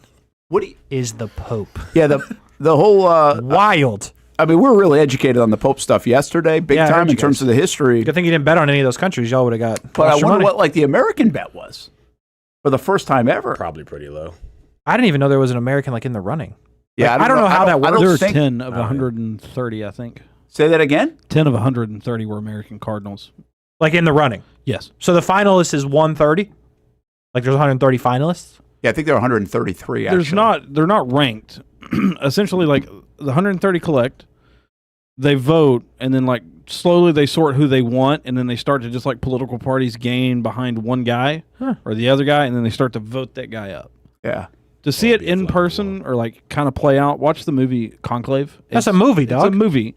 But it's still how this works. Give me a documentary. But it's the process. It's the process. You can't get a documentary. You can only get a movie because you can't document it. Was the movie good? Yeah, till the end. The end had a twist. That Whoa! wasn't that good. Spoilers! You want me to watch the movie or no? What it was, but the twist end at the end, I didn't really care. But the process, the process is interesting. What could the twist in the Pope movie possibly be? He doesn't become the Pope? The fascinating part of the Thanks, man. The fascinating part of the process is that it just is like nothing in our world. You make you have a vote, and then like an hour later you do it again. Like, and I don't know if it's an hour. I'm just saying, but like you just keep doing it, like and figure it out. Like you don't have time to go back to your constituents and say, hey, this is why we should all get together behind this guy. Like you have like an hour to do that or whatever. That's what it seems like. I'm not going to lie. It's fascinating. I feel like we've learned a lot about the Pope process in the last couple of days. I didn't realize the Pope could be American. Like, I don't know anything about anything. Honestly, that's a good call too. Well, it never had happened. Like when it popped up, I was like, that's an option? Yeah. I kind of was thinking the same thing. Because like this is going to be bad. I'm not religious at all. Where does this all take place? The Vatican. Which is Rome. Rome. So that's why like Italy has had 216 popes. Yeah. Okay, that makes more sense. But like when he got up there, he talked, right? Somewhere? Yeah. There's a press conference or something? No. Jesus, man. So no, they picked the one. And then they like this whole thing there's just a big happened in the balcony, last 10 and seconds. they walk him up. And then like, I hope they, my mom's not listening. Then like there's a guy that comes out and does like a thing. It's like a sermon. Then he declares Habemus Papam. He says we have a pope. We have a pope. It's Italian. Everybody turns up. Are you Catholic, Nick? No, I'm not. But I've been very fascinated with this. He watched the movie. Very fascinated. Me and Nick watched the whole thing yesterday. Very fascinated. Really? Yeah, like they walked him out. It is a and fascinating So deal. did he talk is my question. Yes. He comes out, he does Did like he speak a sermon. English? No, I didn't listen. I think it was either Italian or Latin one. I think it's Latin. It's got to be Latin. That's crazy. So he's from Chicago, but he had to learn Latin for this? I wonder if it's like a request. Like No, no, I think to be a it's cardinal absolutely to know Latin. He has to. Yeah. Which is fascinating. I mean, So- he's in the Vatican. Yeah. So like all of this is going to sound bad. I thought it was Latin, but I mean, maybe it is Italian. But I think it's So all of the 130 people, whether you know that language or not, you had to learn it. I think that's part of it. Yeah. Yo, could you imagine? But that might not be just 130 people. I don't know this. That might be any priest might have to learn from. So there are 252 cardinals, but there's a voting committee of like 100 and. I should know more about this. So you're telling me that like a this good is chunk of them had to learn a different language 100 and now can't use it because they didn't win. No, they still use it probably. in normal I love how you are putting this in sports terms. Winning in press conferences. Yeah, he didn't like prepare for training camp and turn his He playbook. he couldn't take it to PR and have it cleared. He had to go out and do it. But hold on. So if he, This is like real talk at a bar somewhere right now, like tonight. Though. I'm Like, dead this is serious. Real talk. I'm this not is what we kidding. do here on the show. About any like, of people this. don't want to admit this, like that they don't know stuff. Hey man, you But, didn't like, win. this We is need you real. to turn in your language. well, yeah, like I don't know. So like you're telling me if this guy loses, he doesn't just come back to Chicago? No, he does. He just returns to being a cardinal. Yes. But now But is he speaking Latin anymore? Well, some of the church, some of the masses will be delivered in Latin. In Chicago? Yeah, even in Chicago. Yeah. I had no idea. At that high level. Okay. You'd it's be a cardinal surprised how delivery. many people actually just like know Latin. Yeah, like I've been. I clearly I would be. Yeah, I think the more historic churches you go to, if you're Catholic, you will get the mass in like sometimes a mix, or sometimes all in. I think it is Latin. Yeah, it's not a dead language at all. Okay, before we gotta go at some point, so it's time to do this. Oh, okay. So, Nick, I just want to confirm since you've screwed some stuff up here in the last little bit. Okay. Is this a new source that you added, or are we using No, an this old is source? an old source. All caps sound, so it should work perfectly fine. So everyone's going to be able to hear it. It should. I've checked it. Monitor output. All right. Yeah. So yeah, this is it for Nick. We have brought we brought Casey in. Yep. To kill off Nick. Yeah, It's listen. his final show. Nick, it's been a good run. And this is basically what I put together. Some of your greatest moments, your greatest hits, if you will. I spent a long time looking for them. One I couldn't find, but you'll get the gist with the pictures. And what? Yeah, this is for you, my guy. Whenever you're ready.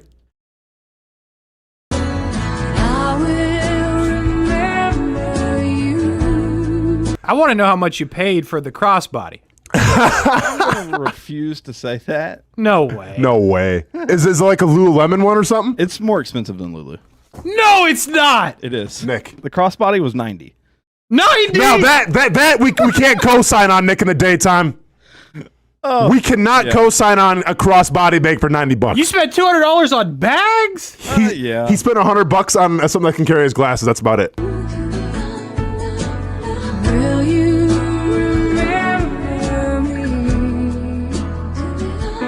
From the guy that spends $40 on an airbrush t-shirt, I'm not surprised because you got the man purse, got the Ray-Bans, got the second pair of I was on Ray-Bans. vacation. I thought, why You not? got the duffel. You're on vacation. Yeah, and then I got it for a trip when I went to Indianapolis last year for a board game convention. Stop.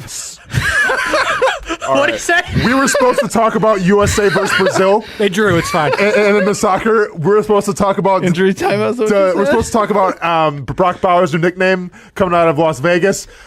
Put that on the back burner for another time because, hey, making the daytime. Mm-hmm. Where were you and what were you doing? I took a trip, the first flight of my life, to Indianapolis, Indiana. The first flight of his life. Wait, did you never on a plane before? No. What?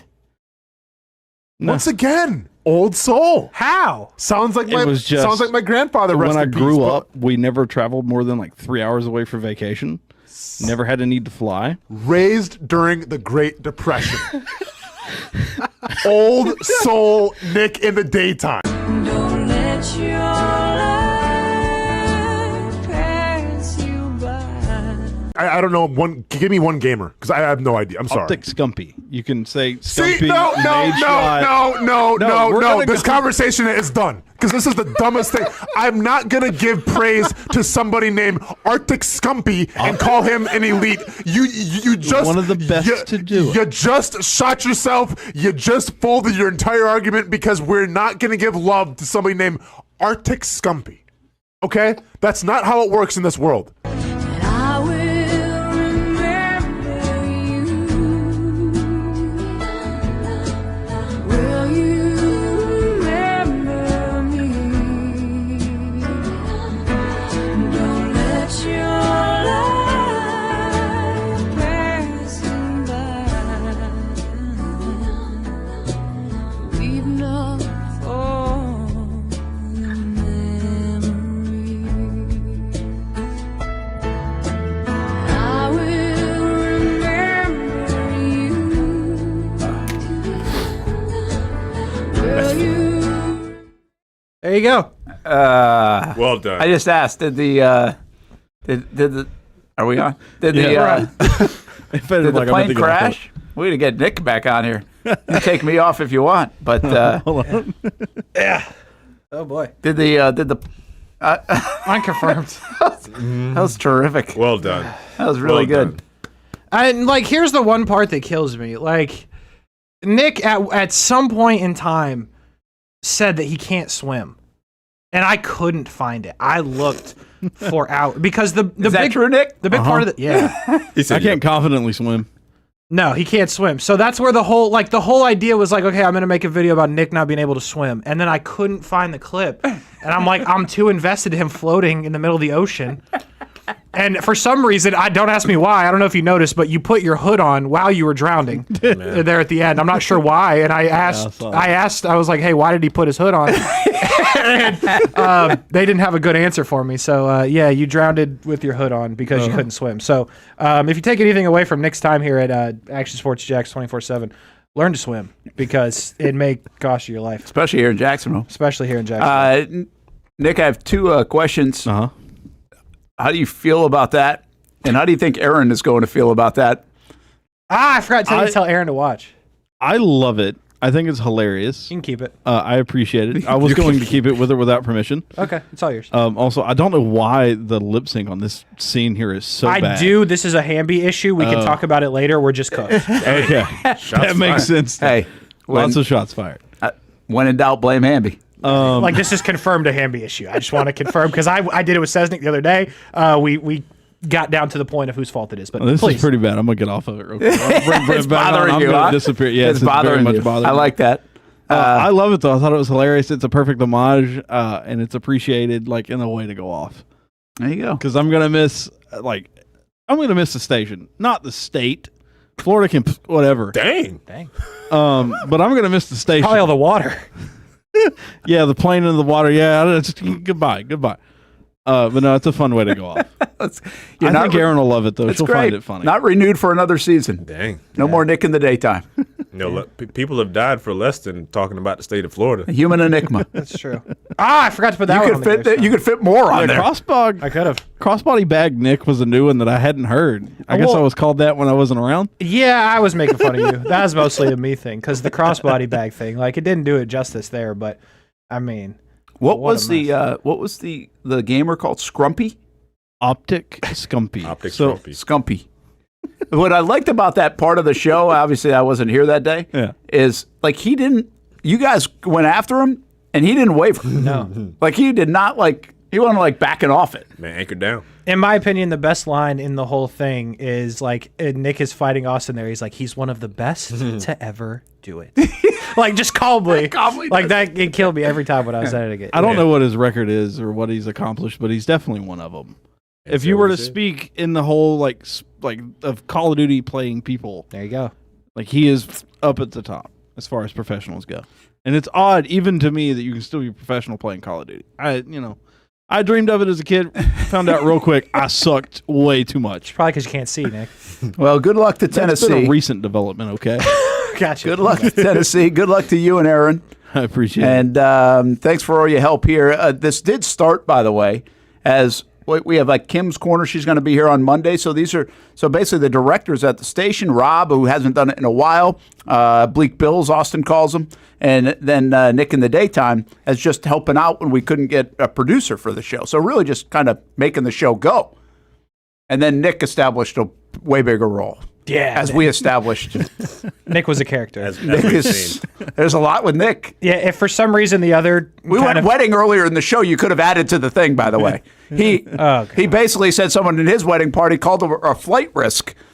Oh. And then we downgraded a little bit from that, but that's how the show started today. Flight risk Nick. So he finished kind of just how he started. Yeah, this guy, man, always bringing content. Have fun in Banff. Oh, I'm gonna have a in December blast in Banff. Oh, I've heard about this. I called him an idiot. It's brutal. It's gonna be -1,000. He's like, let's go there.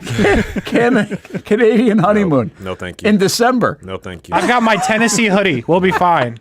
Yeah, okay. You know, people in The orange Canada will keep me warm. People in Canada don't even leave their house in the winter. No, thanks. Unbelievable, this guy. All right. Hey, do us a favor and play us a commercial break out of here. But thanks again, Nick. And he's got a weekend still on TV to push all the right buttons. He's been a big part of it. So good luck to him and Aaron. And go Vols this fall, just for you, Nick. Ugh, gross. Go Vols. When it's time to get a new car for anyone in your family, just remember, nobody but Nimnick, the #1 Buick GMC dealer in Jacksonville. Get the latest price breaks on 2023 and 2024 models or the newest 2025 vehicles in the showroom on Phillips Highway or shop online at NimnickBuickGMC.com 24 hours a day. GMC Sierras, Yukons, and the redesigned Acadias, or get the all-new redesigned line with Buicks. It's nobody but Nimnick, and part of the reason why is this is a first-class buying experience here at Nimnick Buick GMC. You're not just a customer, you're a friend. This is about getting a vehicle that best fits you and getting you on the road, and also helping you and your family down the road. Nimnick has a treating you right guarantee, courtesy, respect, fairness, and most Buicks, GMCs, and Jacksonville's only Car Bravo dealer, nobody but Nimnick. Who has put in the most years and stands behind a better experience? Nobody but Nimnick. GMC. We are professional grade. If you look good, you feel good. And the medical professionals here at Ponte Vedra Vein and Aesthetics are here to make you feel your best. I'm on camera every week, and I have a confession to make. I'm not always confident in my appearance. Can you see my dark circles? Is my makeup highlighting my fine lines instead of covering them up? I question it all. So when I found out about the wide variety of procedures here at Ponte Vedra Vein and Aesthetics, I knew help was just one appointment away. Medical Director Dr. Megan Deacon Casey and her board-certified physicians have been using the latest in cutting-edge technology for the last 10 years, giving men and women their personal confidence boost. From Botox, fillers, Morpheus 8, and so much more. The hardest part was figuring out what I needed. Thankfully, the medical team walked me through what would work best for me through a free consultation. Come look and feel your best with the team here at Ponte Vedra Vein and Aesthetics. Visit them at one of their 2 locations, either over in Ponte Vedra or on the south side. I've been telling you about CGC Water Treatment and Plumbing for a long time now. Their drinking water systems remove up to 99% of contaminants. We've had a Connecticut water softener and drinking water system in our home for more than 7 years. You can see the difference whether you're washing clothes, the dishes, or what I like to do most, fill this up for some coffee every morning, and mostly all day. Remember, if you're not filtering your water, you are the filter. Don't be the filter. Right now, you can get a free Connecticut reverse osmosis system with a purchase of a Connecticut Premier Softener. The experts at CGC Water Treatment and Plumbing will test your water for free and determine your water score. Don't know your water score? CGC will find out and recommend the appropriate Connecticut water treatment solutions so you can improve it. Call 904-552-1242 or visit cgcwater.com. Ask about our 90-day love it or leave it guarantee. CGC Water Treatment and Plumbing, an authorized independent Connecticut dealer. Florida license number CFC 1432579.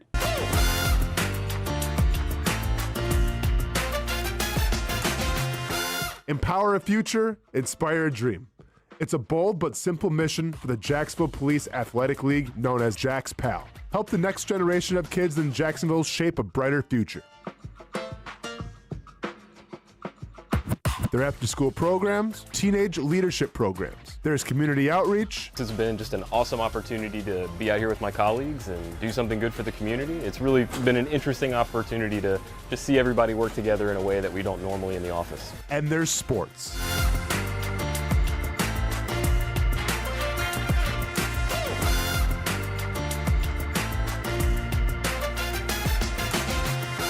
There are also ways you can help the next generation with a donation of any kind. Just visit jaxpal.org to get more information. Empower a future, inspire a dream with Jax Pal. Most of us know how to throw.